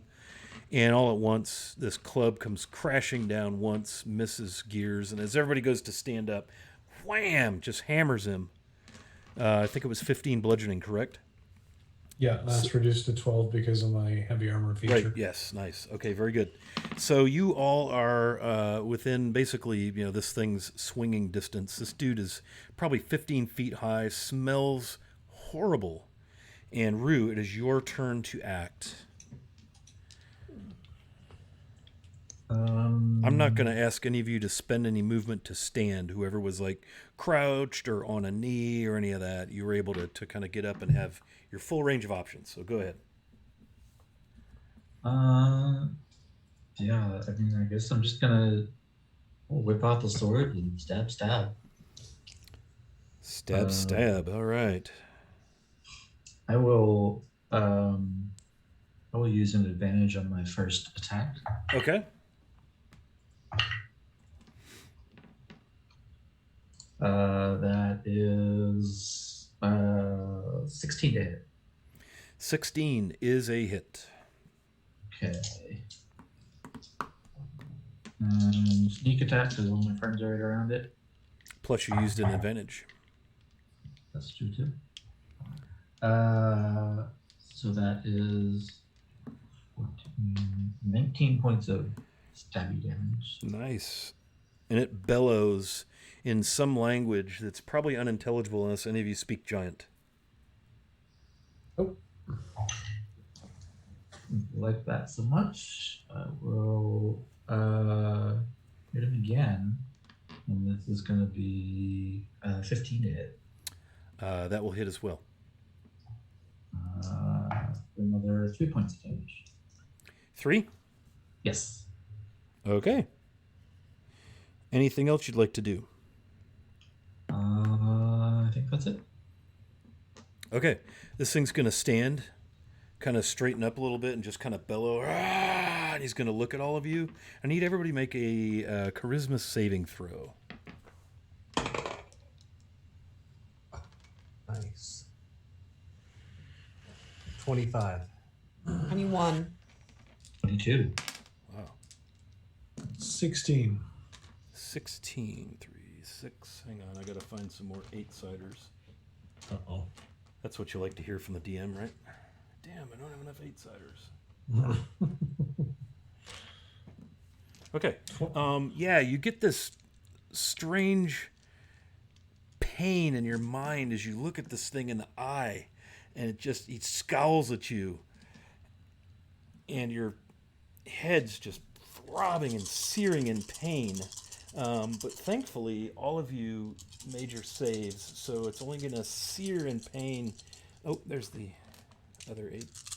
Half of what it would have. 1, 2, 3, 10, 20, 28, so 14 psychic damage as you all fall prey to this horrible, horrible sensation. And then he swings his great club sort of awkwardly, trying to mash the small person who just stabbed him. And that's a crit. How exciting. I mean, sorry about that, Rue. So that is 30 bludgeoning plus 17 more. What's that? 47 bludgeoning. Huge great club just blasts you right in the chest. What the hell? That's think I fragility would really take. talking. I think I will take half that damage. Little uncanny dodge there. Indeed. Okay, very nice. And it's just going to kind He of broke the seal. turn and look at Told all you. of you. Ronvin, you're up. All right. So Runvin is gonna put a. She's gonna cast Cure Wounds on Rue, and then she's gonna back the heck up. Okay. If you do that, you will be subject to an opportunity attack. That sucks.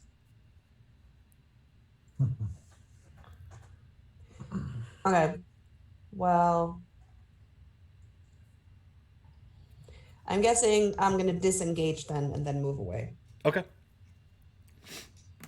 So by away, how much away would you like to move? And in what direction?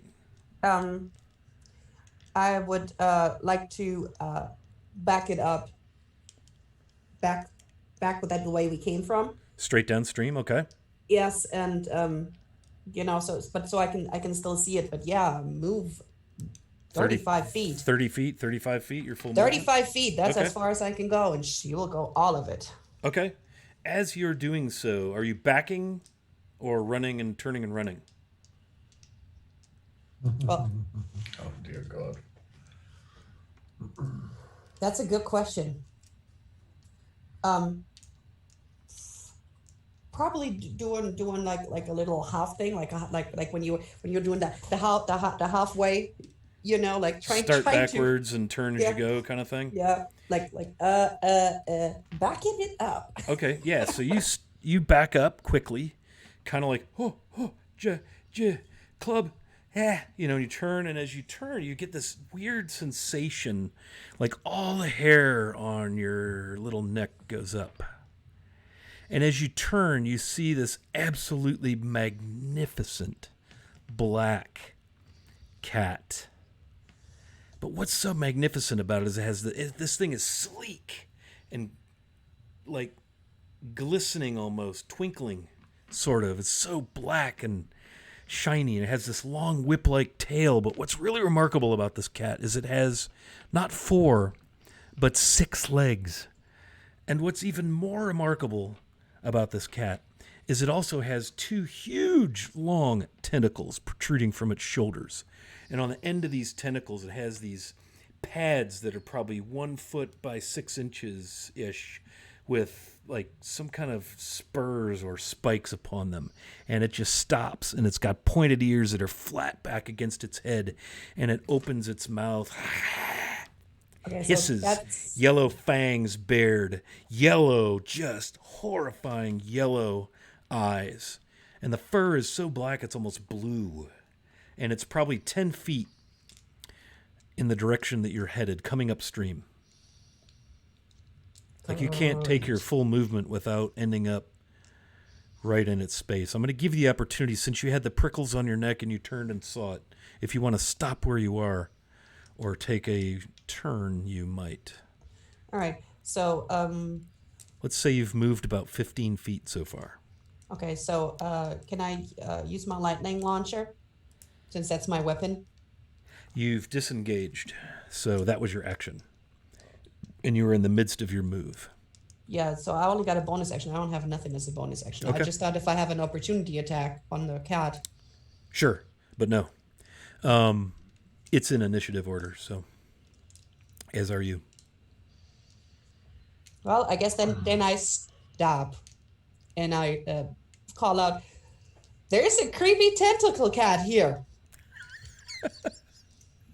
Nice. Do Okay. I know what it is?" Probably not.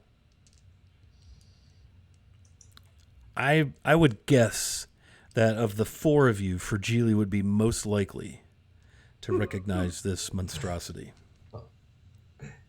Yep, Fragility will recognize it Yeah. when it's her turn. Yep. Okay. Gears, you are up. You've been dented slightly, probably greatly annoyed, and things are happening. What would you like to do, my warforged friend? Your Warforged friend is going to let out a bellow of mechanical pain because I'm about half hit points now because of the psychic damage as well. And we're going You only to take... you only took 14 of that, right? Because Yes, it was but there 28 was... full and 14. Okay. Yeah, and then there was the Great Club hit before that. Gotcha.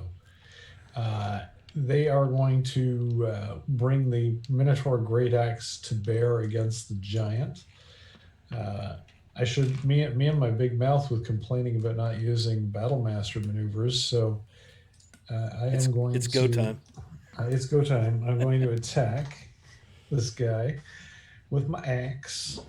Let me ask you a question. Oh, and don't forget that Calavera gave you a healing potion too. I don't know if you wrote that down at the end, because it was also emotional. Yeah, that was something I think I may have missed. So we're looking... she was handing out healing potions. Yeah, I think there were 2 total. Yeah, so we're looking at 23 hit. That'll hit for sure. Yeah. Okay. And I am doing a trip attack, which gives me an extra D8. And you need to make a DC 16 strength saving throw. It's not terrible. 15 and so that's 22 plus 5 is 27 damage and a saving throw. Did you say DC 16 strength save? Yes, sir. Okay, yeah, did okay there. Got a 19. Okay. Second attack. How much damage was on the first one? I think I might have been rolling and not listening to your... 27. Ooh, ouch. Okay, that's damage. Yep, and the second attack is a 24 to hit. That'll do it. And I will use another maneuver trip attack. Another strength save? Yes, sir. Uh-oh. 9 is under 16, so I think I just fell. Yep. 21 plus 5 is 26 plus 5 is 31 damage, and you are prone.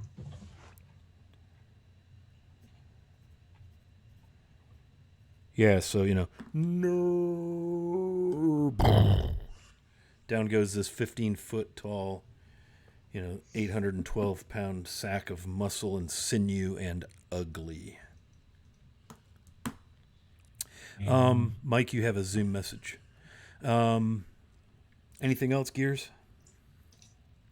Let me just take a look at my actions. I don't think I can do anything useful as a bonus action. Actually, no, I take that back. I can... Well, if I have a potion of healing, it's a standard potion of healing, maybe? Yeah, I think that were just standards, yeah. That's what, 2d4 plus 4? Yeah. I think I will use a bonus action to take that potion if that's still good.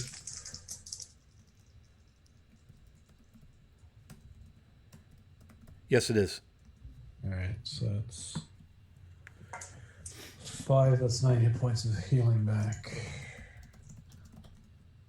Alright, and that ends my turn. Okay. The cat rears its kind of scratches with its 4 front paws, looks at you, Ronvin, and springs. And the tentacles snap out at you to try and just smack. Smacky smack.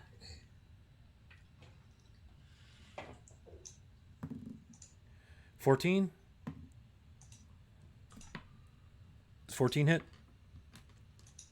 You're muted. 19. Yes. All right. That's 6 bludgeoning plus 5 piercing as this pad just comes down, slams against you, and then you feel the little spines and spiky protrusions pierce your armor and break the skin. So a total of 11. 6 bludgeoning, 3 piercing, and the cat is right on you in melee. You can see the yellow malevolence in its eyes. It's, you know how the cats, when they hiss, the ears go flat back, and you see a trail of fur standing from between its shoulders all the way back to its tail in anger. Fragile, it is your turn. All right. So describe what the situation is with me, because I was near. Yeah, you Gears. are in the group that was looking at the giant's footprints, and so you are there with Gears, Rue, and the giant, who is now currently prone, giving you attack advantage on that attack. Probably some 15 feet away, back downstream, you see Ronvin and the large, I mean really large, incredibly lean, muscled, six-legged, blue-black, panthery, slappy tentacle thing, cat, and it just pounded her with one of its tentacles, and you could see that it's drawn some blood. They're probably 15 feet from you. You are all within melee of the giant who is prone. There is a boulder just north of you. The giant is kind of to your right, 1 o'clock, and the three of you are kind of facing it. Does that make sense? Okay. Yeah. So, gosh, I don't. For Julie's like, oh my gosh, Displacer Beast. Oh. I want to kill that thing, but I feel like we need to get this down. So, Ronvin, can you hold your own for a minute? Sure. Well, I'm 2/3 down. That's fine. Everything's fine. Oh, shit. All right, so I am going to disengage. But remember, she can fly now, so. And I am going to move my 35 feet or 30 feet. Right? So that will that get me to the Displacer Beast? Oh, easily. Yeah. Yeah, you all are So- somewhere between 15 and 20 feet from that Ronvin and the Displacer. And then I believe it was a bonus action to quaff a potion. You are correct. So I'm going to take that time to take my potion and tell Ronvin to try and focus on getting the giant down with the others. So it's 2d4 plus what? 2. So that gives me back 8, which is a nice roll. And that's all I can do for my turn. Okay, so you are now with the Displacer Beast and Ronvin. Yes. Very good. Okay, very good. Back to the top of the order. Rue, you are up. You have a prone, nasty, stinky, scary-looking giant. Kind of between you and Gears, I would kind of put one of you on either side of it. What would you like to do? The only thing I do is attack. Stabby stab. All right. That is a natural 20. Ooh, critical, Oh. a sneak attack. And he's prone, which gave you advantage, and so it goes. Plus you have Rolled an it on my ally. first roll. Yeah. Plus you have an ally beside you. All right, so let's see.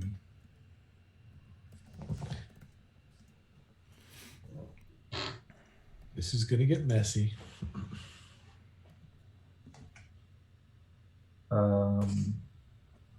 So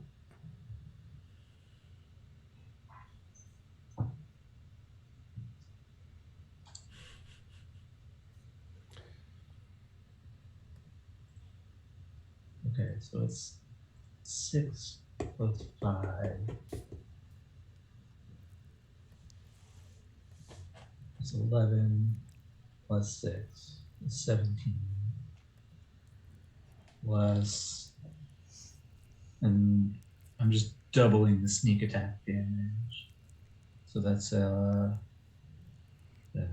14, 17 plus 14. That's 31 points of damage. Total? Yes. On the first crit? attack. Okay. I think I did that right. Check to be sure. It's max plus all dice again. And by max, that includes your mods. Yeah. Okay. indeed. So 31. Okay. And then with my offhand attack, But that's wait, there's more. 19 with flanking 19 hits. for another 3 points of damage. Okay.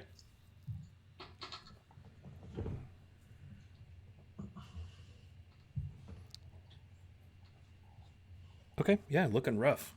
A couple good blows there. Anything else? No, that's it. Okay. This thing will stand using half his movement and look at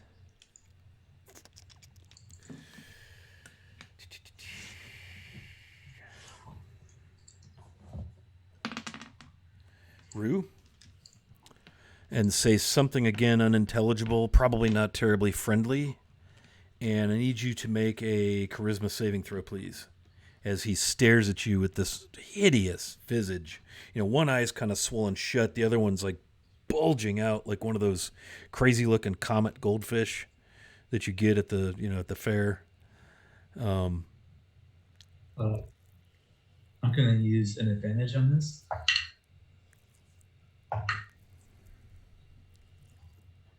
It gives me an 8.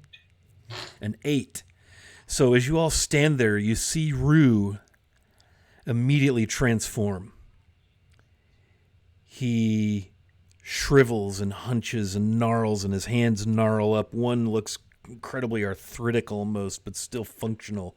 And then you see his face twist and distort, and his jaw kind of hangs open and comes sideways, and one of his eyes bulges out. And he just stands there looking at you, wondering why you're looking at him the way you're looking at him. And then this guy turns and moves 20 feet, trying to get around the boulder, triggering an opportunity attack from Gears and Rue. Always like those opportunity attacks. Single attack. I assume none of my stats have changed or anything. You have half speed. You have disadvantage on ability checks, saving throws, and attacks based on strength or dex. Other than that, nothing's changed. Oh. Ouch. 19 hit. Yep.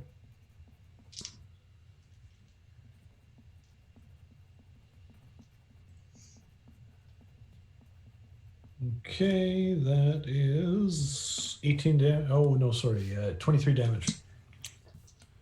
Okay. Looking rough. Is this the great axe? Yeah, the Minotaur Great Yeah, Axe. so you're 12 just plus 5. opening up gashes across the back of this thing, and it howls, "Ah!" Dragging his great club. He kind of smacks the boulder in pain, and he moves about 20 feet or so around the boulder. You can't really see where he went. And we go to Ronvin. You're standing there with a really big kitty cat, and I believe Fragile is at your side now, so I'm sure you feel much better. What would you like to do? Yeah, mostly. I would like to use my bonus action to use my healing potion. What was that? 2d4 plus 2. Alright. Oh, okay, that's 8. That puts me up to 19. Alright, so I'm in melee range, right? You are. You've been tentacled. Alright. So I am gonna cast mirror image. Okay. And 3 illusory duplicates of myself appear in my space. Okay. And that's all I can do. Okay, yeah, it hisses and looks around when it sees the shimmering Ronvins manifest right before it. Kind of. Suddenly, there was just one, and now suddenly there's 4 people in front. Okay. Gears, you're up. Right.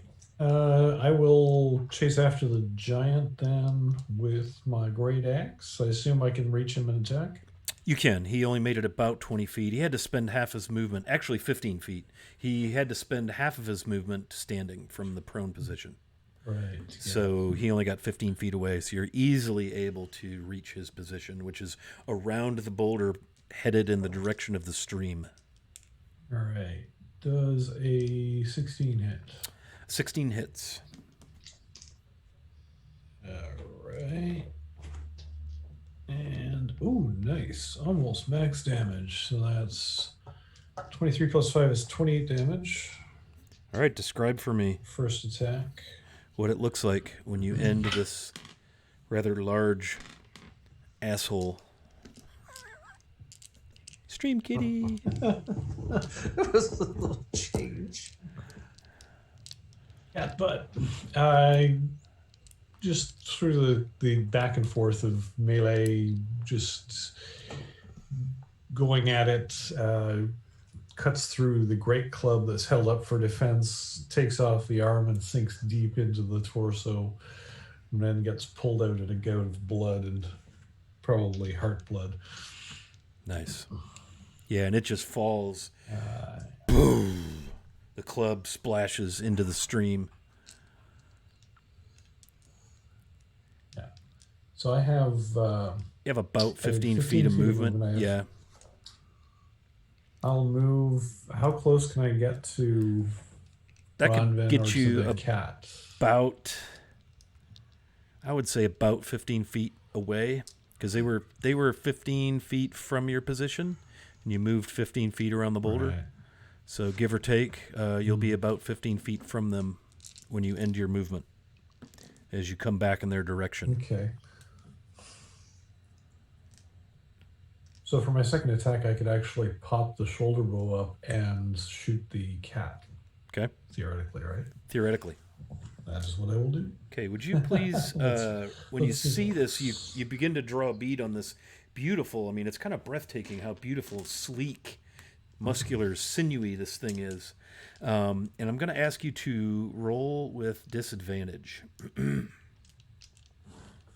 Oh, interesting. Okay. And that is, okay, that sucks. That's an 8 plus 7 is 15. Ooh, that hits. No, nice. Yeah. Okay, we're looking at damage. D8 plus 4. 11 damage. Okay. So a crossbow bolt scratches down the side of this thing and it hisses. 11 damage. Very good. And that should conclude your turn, correct? That does, yes. Yes. Very well. Okay. The cat. So it has to decide what to attack, correct, Ronvin? No, actually, when it attacks, I have to roll a d20 to see if all right, hold up. It says each time a creature targets you with an attack during the spell's duration, roll a d20 to determine whether the attack instead targets one of your duplicates. And I must roll a 6 or higher, so it attacks a duplicate while I still have 3, and then I have to higher if they get destroyed. Okay, so as soon as it hits one goes away, basically. I have to roll. Okay, and then that Well, raises it the has d20 roll. and it has a AC 10 plus dexterity, which so the AC is 14, and if it hits, it's destroyed. It doesn't Okay. have hit points. Gotcha. Okay, But if it doesn't beat the AC, it doesn't get destroyed. gotcha. Okay, so the first attack Right, so. is a 16. So if you roll let me less than roll. 6, I hit you, right? You destroy one of the duplicates. So if you I roll rolled a greater 9. than 6, It diverts to one of the duplicates, very, very and then confused. once one is destroyed, It's mirror image. So basically, what let me just look it up. is Let me just the, look it up. Roll. Let me just look it up real quick. Okay. yeah, Here, I put it in Zoom. I'm reading it. There you I go. got it. You must roll a 6 or higher to change the attack's target to a duplicate. So what I was saying was correct. If you rolled 6 or lower than 6, it would hit you. Yes, yes. And then That's once what I there's was 2, I getting got to do Okay, 8. so you've And I rolled rolled a 9. higher than 6, so and I hit armor class 14, so 1 is down. So yeah, 1 shimmers and kind of Gotcha. shatters and is Cool. gone. That's a good spell. Second attack with a tentacle is a 9 plus 6, I think is 15. And so now you got to roll below an 8 with 2 duplicates left. It's another 9. You're good. So that destroys 1 more.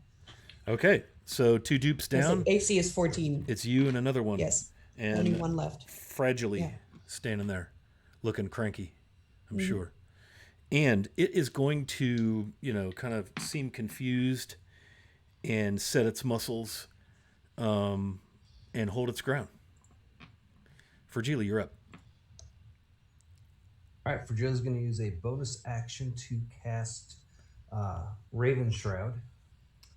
And see, my swarm of ravens joins me in my attack. And just because I really hate Displacer Beasts, I'm going to use my advantage, one of my advantages that was given to me in game for this first roll. Yep, that'll negate. Flame Blade it. That'll negate the disadvantage. Oh wait, no, that disadvantage is down now because it was hit. Yeah. Wait. Because Gears rocks. No, yes, but that's disrupted until the end of its next turn, which is now over. So disadvantage is back on. So by using advantage, you roll 1d20, no disadvantage. Does that make sense? Well, that sucks. Yeah, but that's fine. The displacement goes away at the end of its turn. All right, it's 11 plus 8, so it's a 19 versus AC. That's a hit.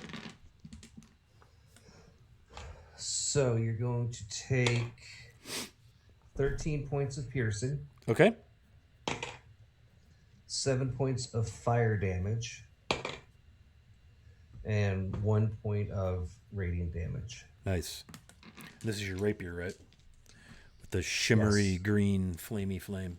Yeah, so the piercing and the flame are the green flame blade and the rapier, and the radiant is off of the spirit shroud. It's the ravens clawing it and pecking at it. So that was the radiant damage. Gotcha. From the tattoo? No, that's Or coming. from the raven shroud. Okay. Yeah, from the spell. Yep. Okay. Cool. Trippy dude. That's my turn. Okay. Top of the order, Rue. You definitely feel different. You could even see the difference in your hands, and you feel slower and like your muscles, you want to tell them to do a thing, and they don't function as well as they did a second ago.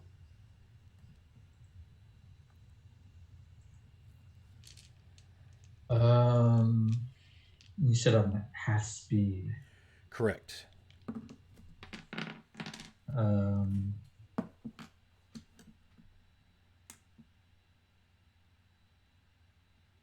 I think I'm just gonna drop my swords and pull out my bow and shoot at the cat. Okay. And I will. Now, the cat was hit, and so the displacement was removed, but you have to attack at disadvantage because of your current situation from what happened to you. Trying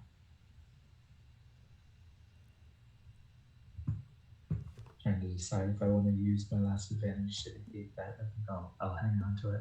I'll just shoot it at disadvantage. Okay.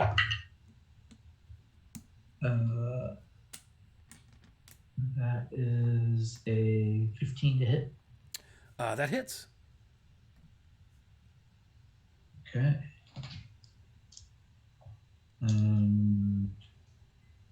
I think I don't get sneak attack because I have disadvantage. Is that right? Well, two things No trigger knights, sneak no attack. rogues. The presence of an ally within 5 feet of your target grants you sneak attack Right. because it is assumed that the creature is fully focused on your ally.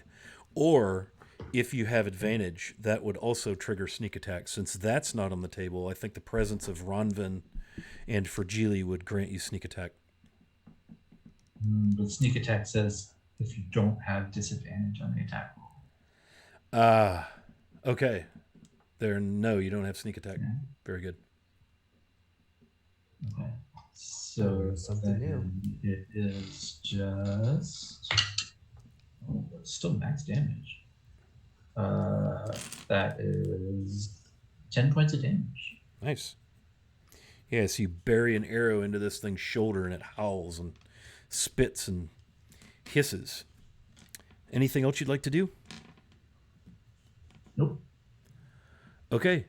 Ronvin, it is your turn. All right.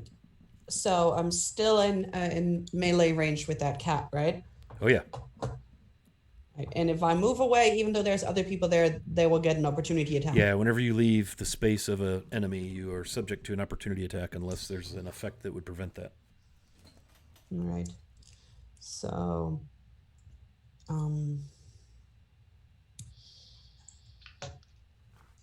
so there's two people with me, and how far is Gears away? Gears is about Okay. 15 feet upstream from you. You have an Okay. illusion and Fragili with you. Okay. So, she is gonna, 'cause she can't really do much damage in melee. She's gonna, cast Aid, which, bolsters your allies with toughness and resolve, and 3 creatures within range, which is all 3 of the others, will get 5 extra hit points. And also, it's like their target's hit point maximum and current hit points increase by 5 for the duration. What's And your... it's 8 hours, is that a 20-foot radius? 30, 30. Perfect. Nice. and it's for 8 hours. Yeah, nice. And that was all my second level spots, but that's okay. Nice. Toughness and resolve. Hit point max and current increase by 5 for 8 hours. Cool. Yes. Anything else? No, she has no bonus actions, and she's out of healing potions. Great. No, that's not great. That is awesome. I am stoked. I think somebody should be able to spend like 5,000 points to give us a healing potion or something. How about Gears' turn? You're 15 feet from melee with the great cat. It's not as Alright. shimmery as it once was. I will move my 15 feet with my big ass axe and start taking some numbers here. So go for the first swing, move in first. First swing is, oh boy, 18 plus 8 is That's a hit. 26. And damage, ooh, nice. 21 plus 5 is 26 damage. Second attack is... Oh, that's a natural 20. So that will be... That's 24 plus 12 is 36 plus 3 is 39 plus And 5 how do you do is this? 45. Good lord. I just whip the axe across this creature's body, severing it in half. You guys worry about tough encounters. Not with the tank in the party. Down it goes. It's all about the axe, man. Yeah. Fragili's like, you cut it in half. What the hell's wrong with you? It's going to suck when that axe turns to sand mysteriously. I'll live with it. All right. All falls He quiet. was like, man, I thought I had a freaking flawless fur coming. Huh? I was gonna skin it. That's what. But you cut it right in half. Oh, now you got 2 pieces. Oh. You know what? You're right. I'm kind of small and it's kind of big. One with a tail on it, and one with a head on it. So one cloak, one or what's a small cloak called? Is it like it's like a half cape or something? You know, the one that you put around your thing and it's like halfway down your back. I'm not very fashion savvy. I think it's a half cape, actually. A shawl. So, Fragili's That's going to reach over, and Ronvin, you're still kind of hurt, right? Yes. So I'm going to reach over and absent-mindedly kind of just touch Ronvin, and you'll see a quick little flurry of light, and she's going to heal for 5 points. Oh, look at that. I'm up to 24. As you do this, you hear this funny little cackling from somewhere above and to your left, further into the woods from the stream. The stream is on your right as you face downstream. And all at once, where the deceased displacer beast, Ronvin, Gears, and Fragili are, a bunch of weeds and thorny vines and shit just erupt from the ground in about a 20-foot-ish square. And I need strength saving throws, please. I want to use my advantage on this. What's my strength? Plus 18 for 0. Gears. 14 for Fragili. How did I roll twice the same thing? It's a 15.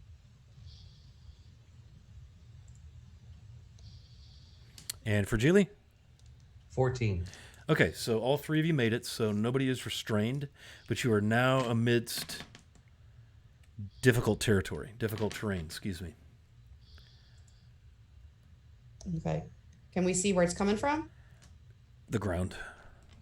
No, that laugh. You can't see laughter, and it came from somewhere to your left and up in the trees.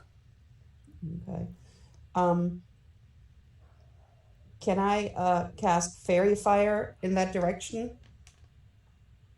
I mean, you can. I mean, maybe it will, light it up. You can.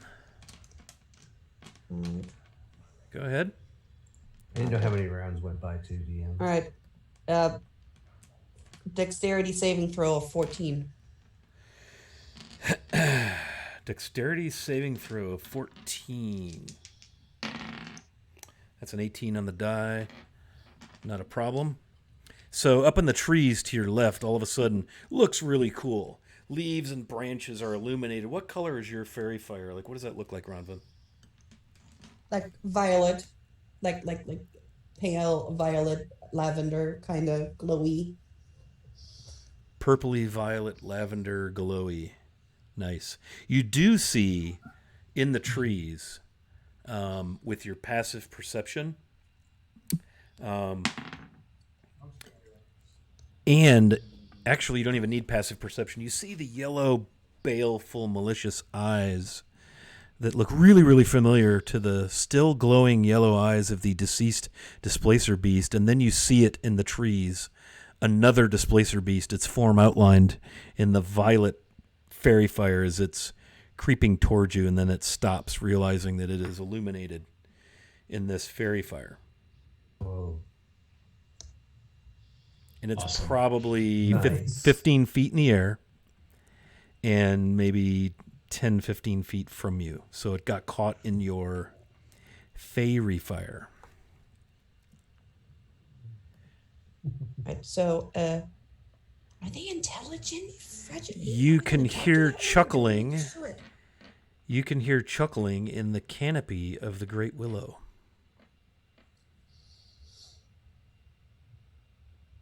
Is that where the displacer beast is? Or is it in a different tree? The I willow lost is track. across the stream on the high bank that, if you recall, the cavern where the portal is rumored to be is under that willow across the stream from you. So the laughter is coming from over there. Right. Just gonna spin around to it and yell over there. This is not funny. Oh, but it is. Show In your Elvish. face. In Elvish. Does anybody Well, speak that I Elvish? don't understand. Yeah, me neither. Anyone? Nope. Sylvan? I speak Sylvan. Okay. Oh, but it is. Oh, but it is. It's funny. It's very funny. She's gonna You deserve this yell for back killing in Dwarvish. for killing my friends. Butthead in Dwarvish. It'll yell back. Your In language Sylvan- sounds Sylvan, like your language sounds like anger. I don't want to hear it. Go ahead, for Julie. and I'm gonna say in Sylvan, I'm like, your idiot friend hit mine with a club. What were we supposed to do? You Just killed eat it. lunch?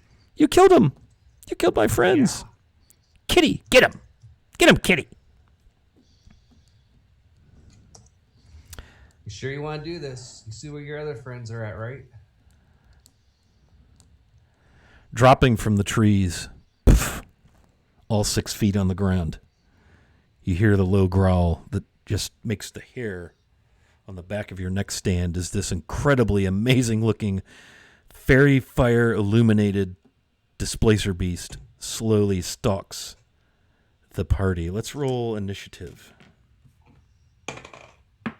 Mother. 25 to 20. 22. Okay, Gears, or 20 to 15, sorry. 17. 17. 15 to 10.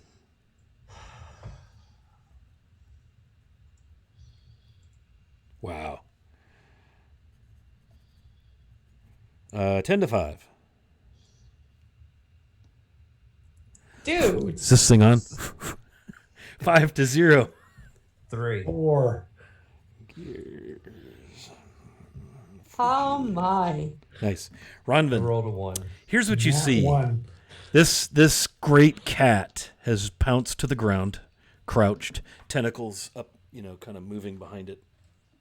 It's probably 15 feet from you. You hear the laughter and the chuckling across the stream. Rue, you're over near the boulder still. It's kind of a triangle. If you went 15 feet or so due south down the stream, you would be at Ronvin and Fragili's position.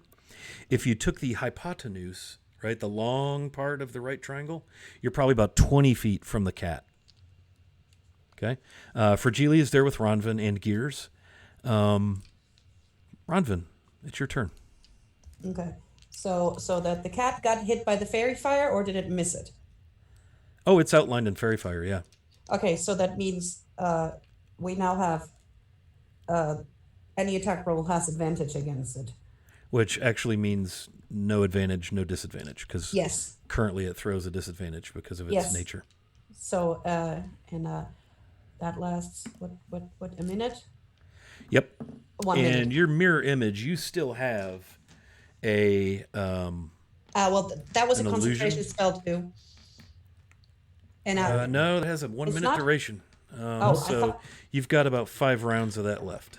okay, because I thought it was also concentration, but if it's not, I'm good. So Ronvin is pretty freaked out by all of this craziness because she never seen a displacer beast before. That's like crazy. And now you've So- seen 2. Yes, and it's and somebody is laughing. It's all not really funny, and she's really stressed. And suddenly, her radiant soul is going to come out, and her wings are coming out. She's getting that pair of extra eyes down here that are kind of glowy but unseeing. And with her flying speed of 30, she's going to go 20 feet up. You're going to struggle to do that only because of the thickness of the canopy. Don't forget Well, you're in a I'm trying- forest. Yes, I'm trying to get out. Well, is the stream completely covered, or is there space? It's mostly covered. Again, very dense forest. Well, she's just trying to get as You high. could fly up onto a branch and just land on a branch and be, say, 15 feet above the ground. Yeah, because she wants to get out of the cat's reach. Yeah, you would be out of the cat's reach at that point. But still be able to see where Yeah. the laughter comes from. Okay. Yeah, it's, last you heard it was in that willow tree over the creek, Okay. which if you go straight up, that's going to be to your left upstream and across the stream, probably some 20 feet as the crow flies from you. Yep. So Okay, anything else? no. Awesome. It is the Turn belongs to Rue. Sorry, trying to make words and they're not coming out very well. Sorry about that.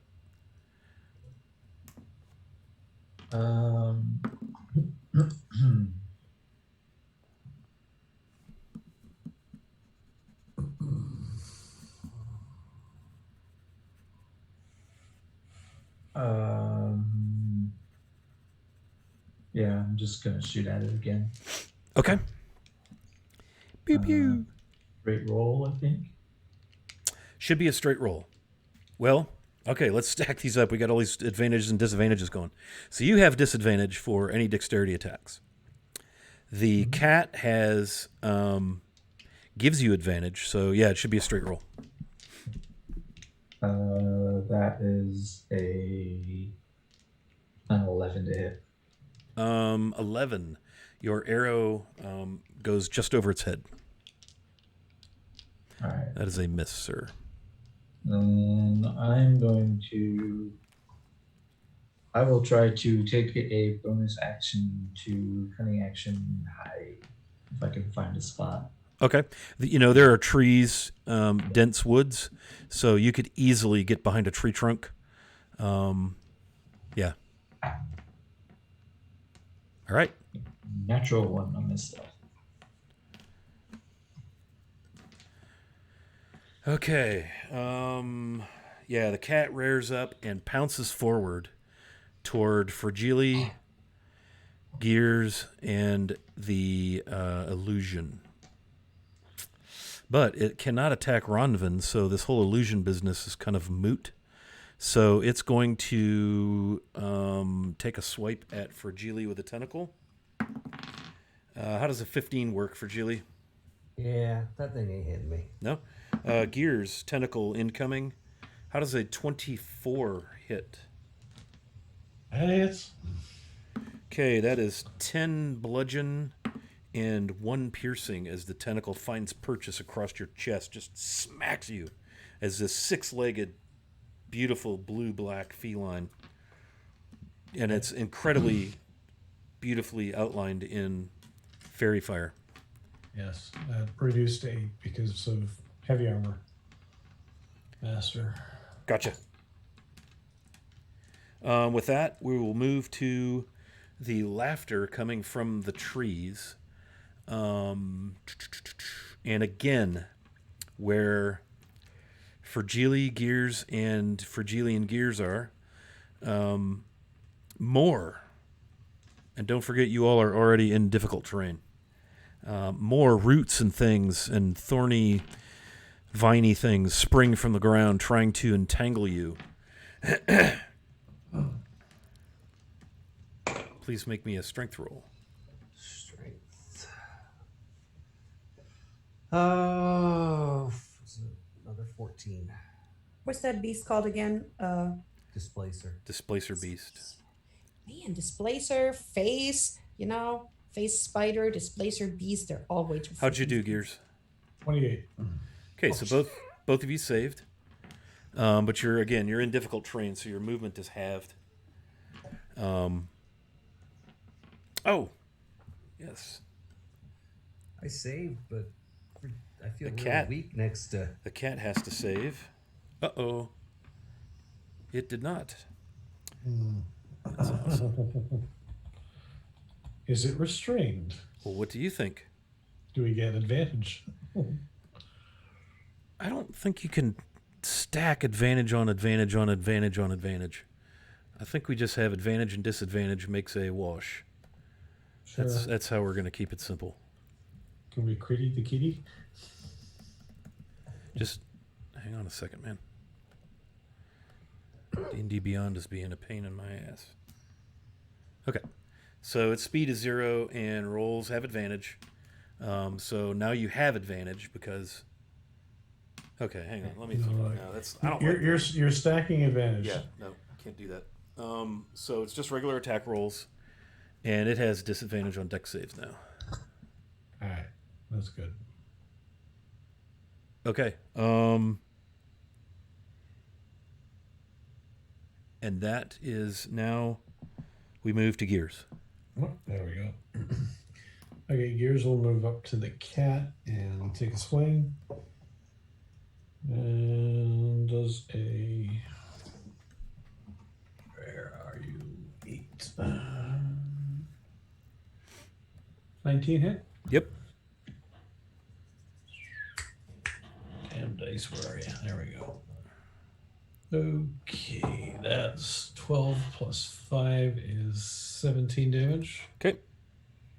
Second attack. 15 hit. Yep. Well, that's not that great. 6 plus 5 is 11 damage. Okay. That should be it. Yeah. That's Okay. it for now. Fragile, you're up. You are in All melee with the Displacer Beast, who appears for the moment to be restrained by the roots and vines and such.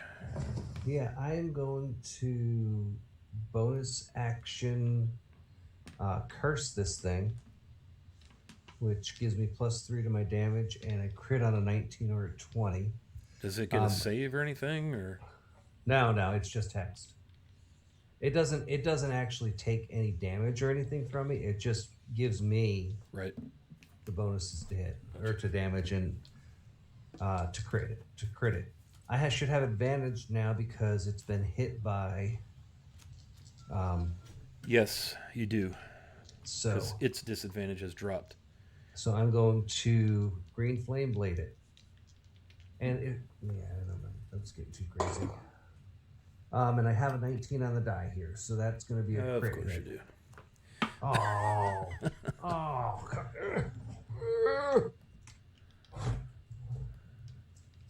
Always sees your hip.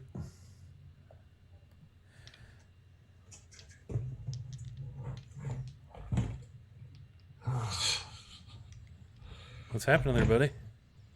He was trying to show you his natural 19. Oh, you don't? No, dude, what are you doing? All right.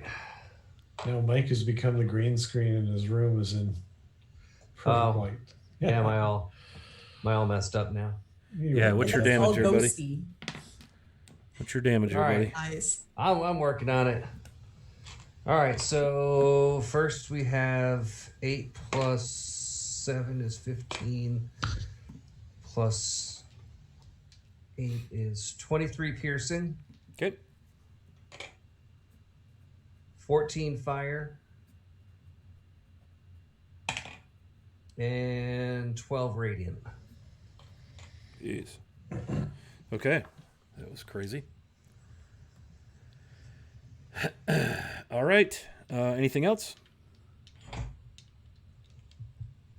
Nope, that's it. Ronvin. Let me get rid of the Raven Queen here. All right. So when I look down, I see the displacer beast, right? Yeah. And do I see whatever is in that tree? Can I see what it is, or is it just hidden in the leaves? You can't see anything over there. All right. So Bronwyn wants to use her lightning launcher, which is 2 attacks per action. Let me roll twice. Pew pew. 23. Ooh, and a 26. That's a nat 20. Of course it is. All right. Crit, so both crit, hit? crit, crit, crit, crit. Let's all crit. All right. So I'm gonna roll the thing first. Okay. So it is.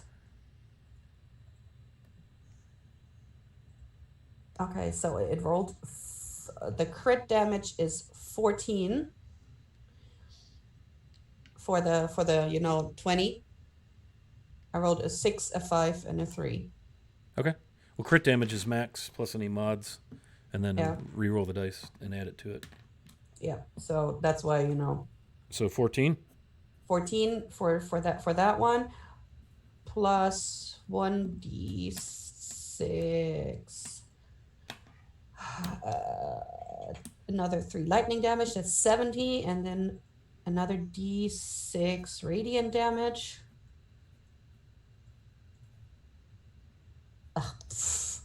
So that's 18 for the crit attack. Are you adding it up, totaling it, or is it 18 more? I'm a little- 18. No, 18 is that whole one Rolling attack. total. Okay. The rolling total of that Okay. crit attack is 18. Now let me roll for the second one. That one's 5. Okay. 5 lightning damage. So describe to me how you end the Displacer Beast with your lightning thing. All right. So she has this this like bluish purplish gem on her gauntlet from her thing, and she just shoots it straight at him, and it's lightning again in that lovely purplish violet lavender whatever other purple word we can come up with, and it hits it, but it not only hits it with lightning damage, then also her radiant damage explodes over it, and it kind of makes basically that whole thing goes. Yeah, and so you smell burning flesh and burning hair.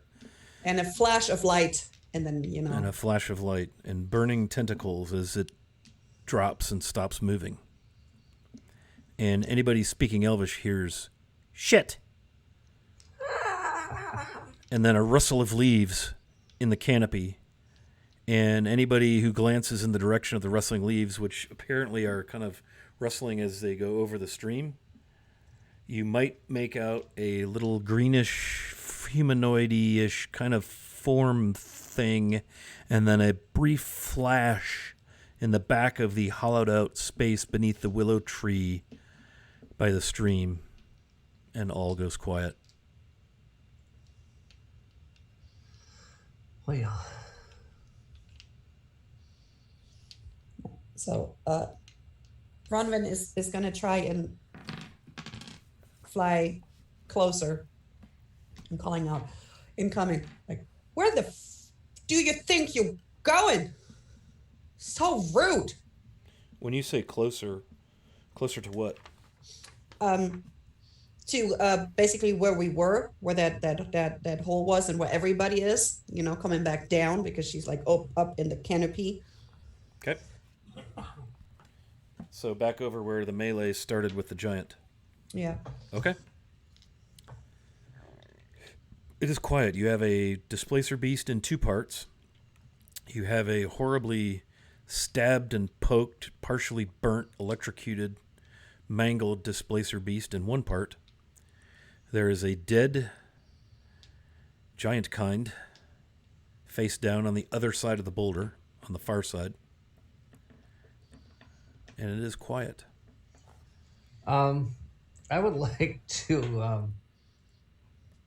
Do I recognize Rue? Rue's hidden. Ah. Rue is muted. I got a natural 1 on this stuff. Oh. I thought the hide action you just hid. No, you still have to roll. Okay. Yeah, so, I mean, it's a person horribly disfigured looking. But I mean, you saw it. Horrifying, yeah. And No, I had my back to you. I was fighting the other Displacer Beast. Okay. Well, Gear saw you. You were side by side. Now, here's the real question. Is someone with a mutable form actually really going to be deeply affected by this? Like, could Rue actually shift back?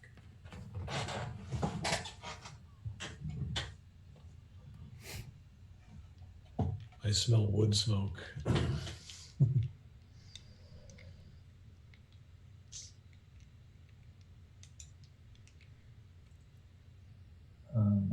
I don't think Rudy's really thinking about it right now. I think he's just kind of like leaned up against the boulder and kind of breathing heavily.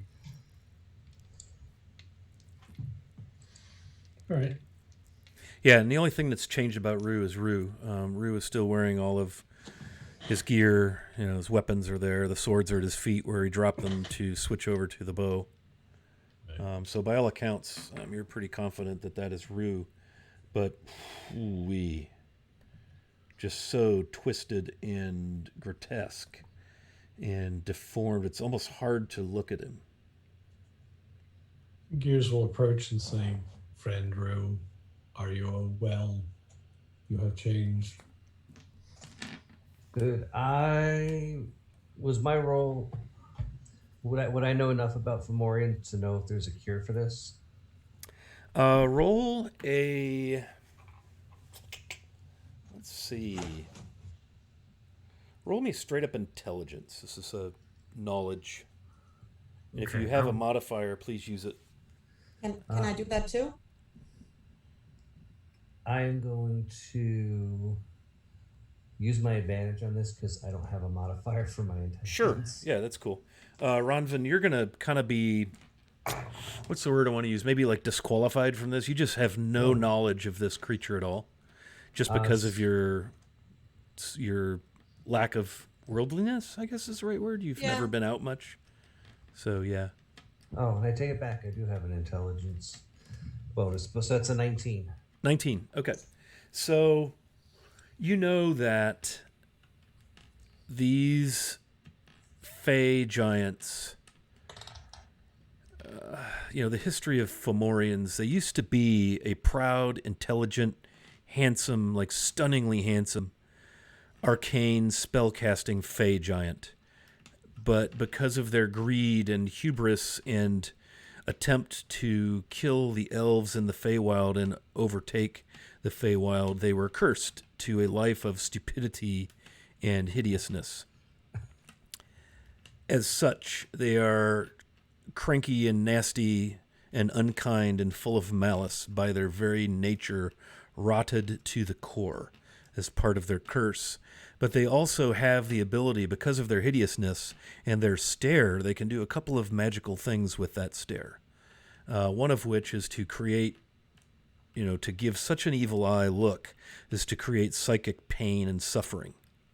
The other, sort of a nuclear option, if you will, for some modern vernacular, is they can curse someone with the same type of deformity as, think of it almost like a dragon's breath weapon. It has to sort of recharge and rebuild, and they typically don't do it unless they're in a bad way or they've been, wronged horribly. I mean, it's a kind of a last gasp sort of thing. The poor soul that has been stricken by this curse, should they fail their save, has to wait until it has rested a long rest in order to attempt to save again.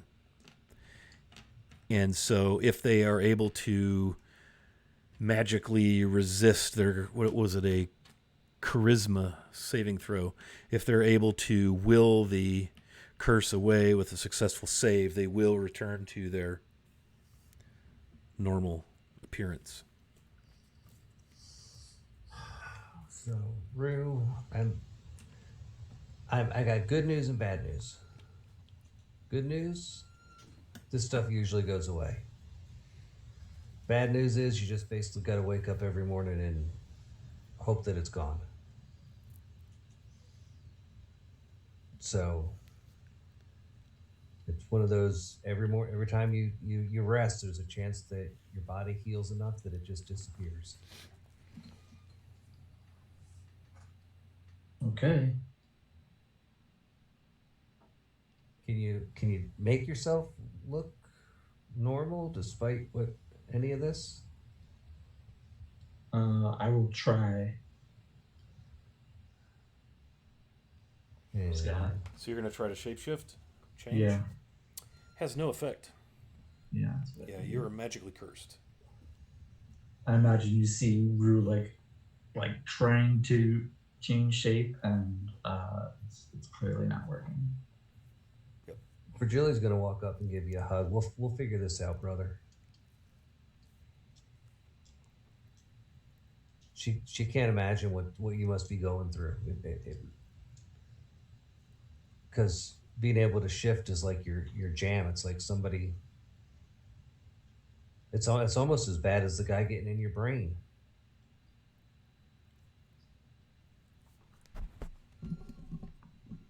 I mean, it's changing my shape and making me feel like crap. It's not so bad. I'm not going into town until I'm better again, but doesn't seem to be too dangerous. Ronvin, with your passive perception, you very clearly notice, it occurs to you that there are birds beginning to chirp and flit about the trees and flitter, and squirrels and chipmunks have started to reappear here and there.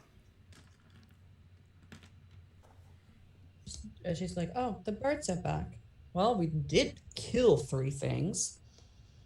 Rue, you have advantage from A. Wilson.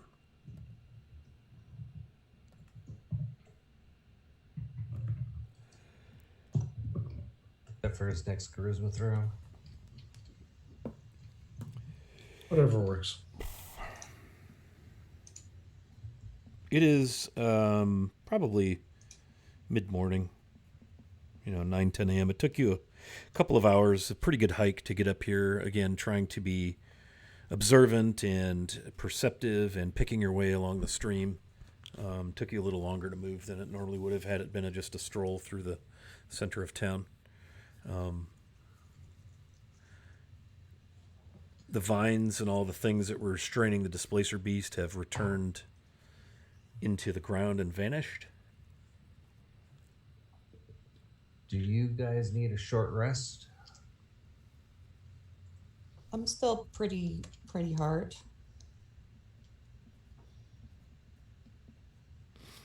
Could use it.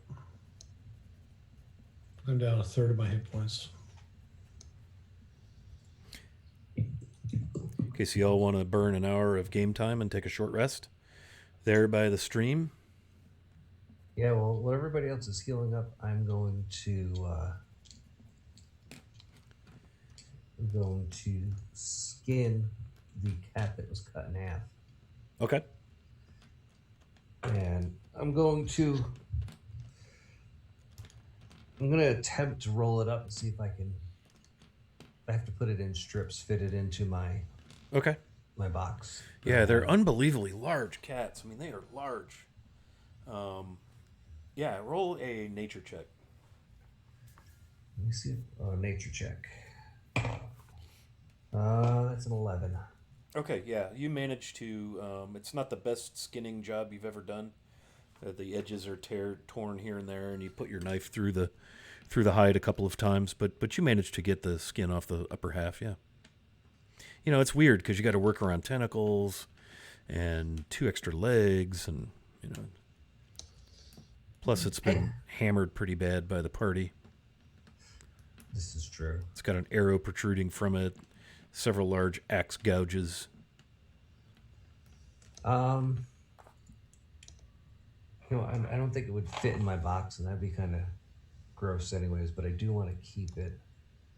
So I'm trying to figure out where to put it. Anybody gonna burn hit die on Yeah. your short rest? I burned 2. Okay, how'd you do? I rolled a 6 and a 5 for 11 Nice. plus 2. That's 13. Plus your con, right? Good. That's not too bad. Gears, Yep. how'd you do, bud? I rolled 3 dice for a total of 16, and if I get my con bonus, that's a +4, so that's 20. You rolled 3 dice. I rolled 3 hit dice, yes. What's your con bonus? +4. You get that for each hit die. Oh, do I? Yes, that's how that works. Oh. It's hit points plus your con for each hit die. Okay. Then if it's like that, I'm up to full again. Yeah, it's like when you level up, you always add your con bonus. I let Andrew, D&D do I have Beyond that do wrong? the. Oh, now I'm curious.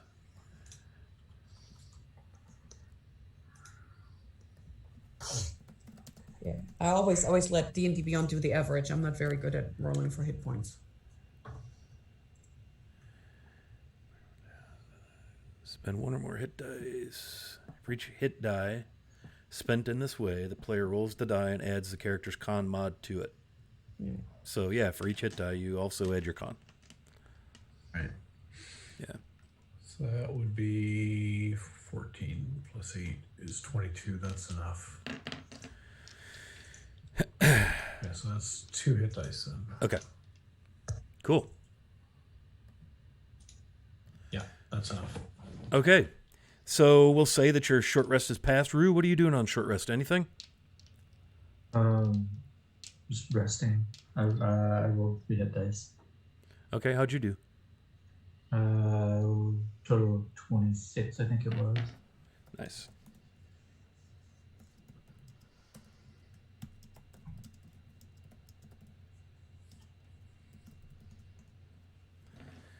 Cool.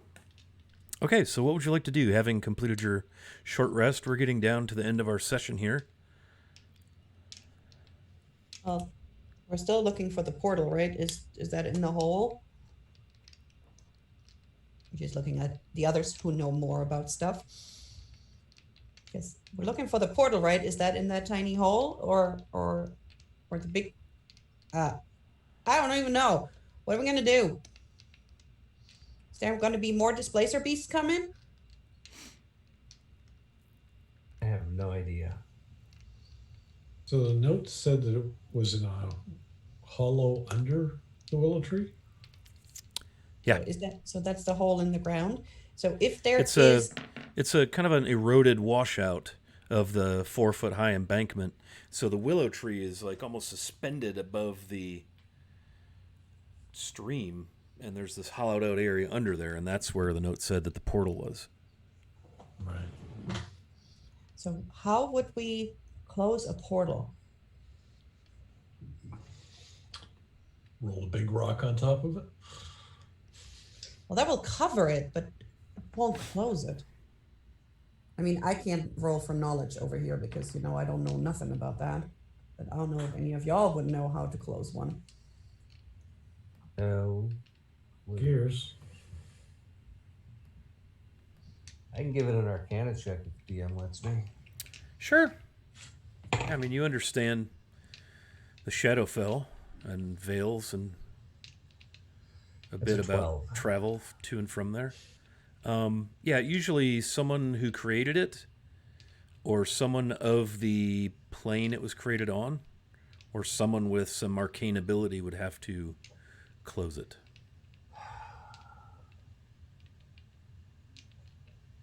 So we're either going to have to go into the plane and find whoever made it, or find someone a lot stronger than me, because I don't think I have no clue how to shut it. Needs to be somebody with more magical proficiency than I have. I'm really good at stabbing things and making them catch on fire, but not so much with magical doors. Rue will root around in his bag for a minute and then pull out the explosive seed that we got in Violet Falls. What about these? Mhm. Can't hurt to try.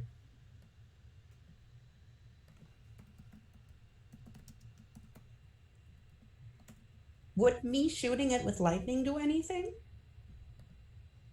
One way to find out. All right, back it up and shoot it with a lightning launcher. So you're going to shoot into the little eroded opening cavern beneath the willow tree. Okay. You'd see if something happens. Okay.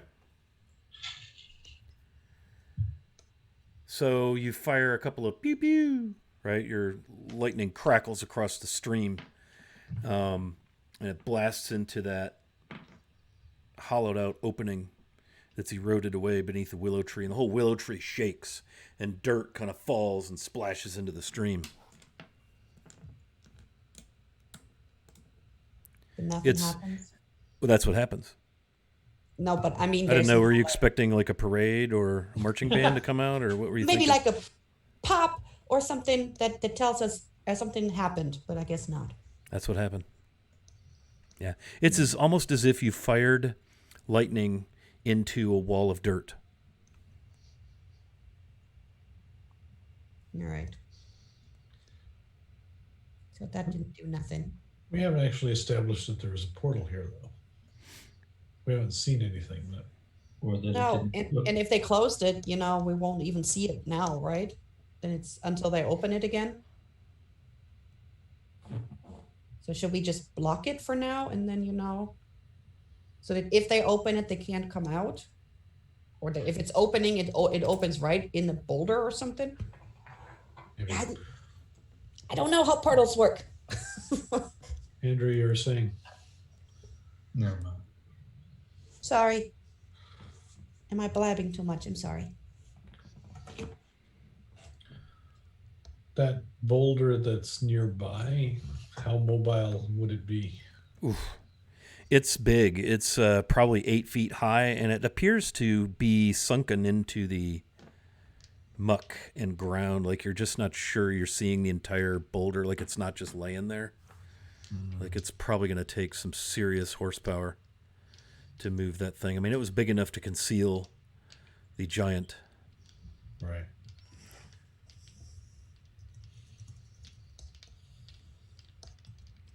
All right, well, here's what we have. Let me take stock.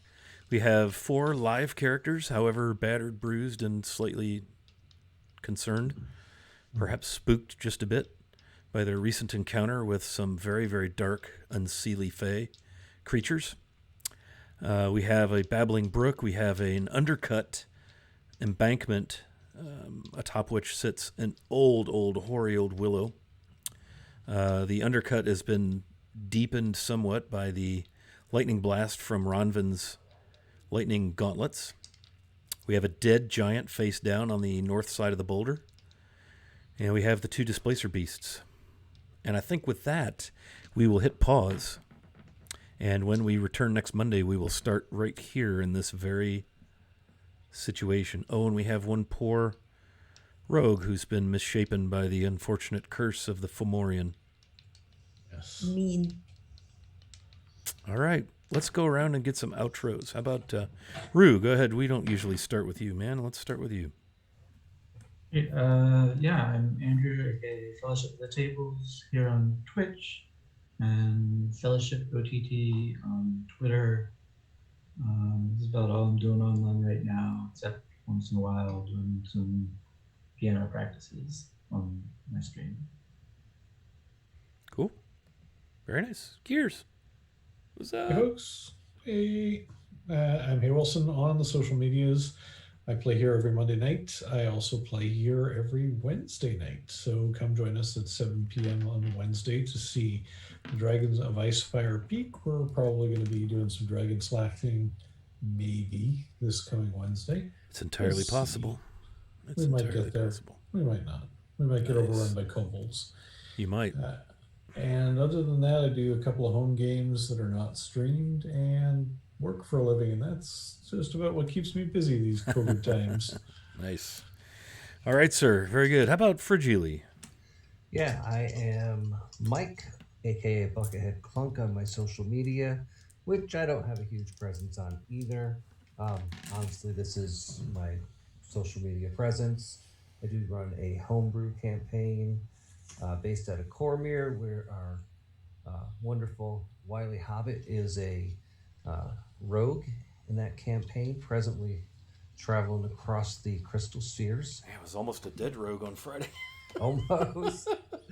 Oh my, yeah, but you man, We hung in there. for anybody who has not gotten to 15th level as a rogue, the sheer amount of dice that get rolled on a crit hit is ridiculous. A dozen D6 sneak attack damage. Yeah, it's crazy. So, and right now I'm a teacher enjoying my first week of summer vacation, and Nice. already back at it doing some professional development this week. So, no rest for the weary. That's right. That's right. Nice. And then we'll save the sweetest for last.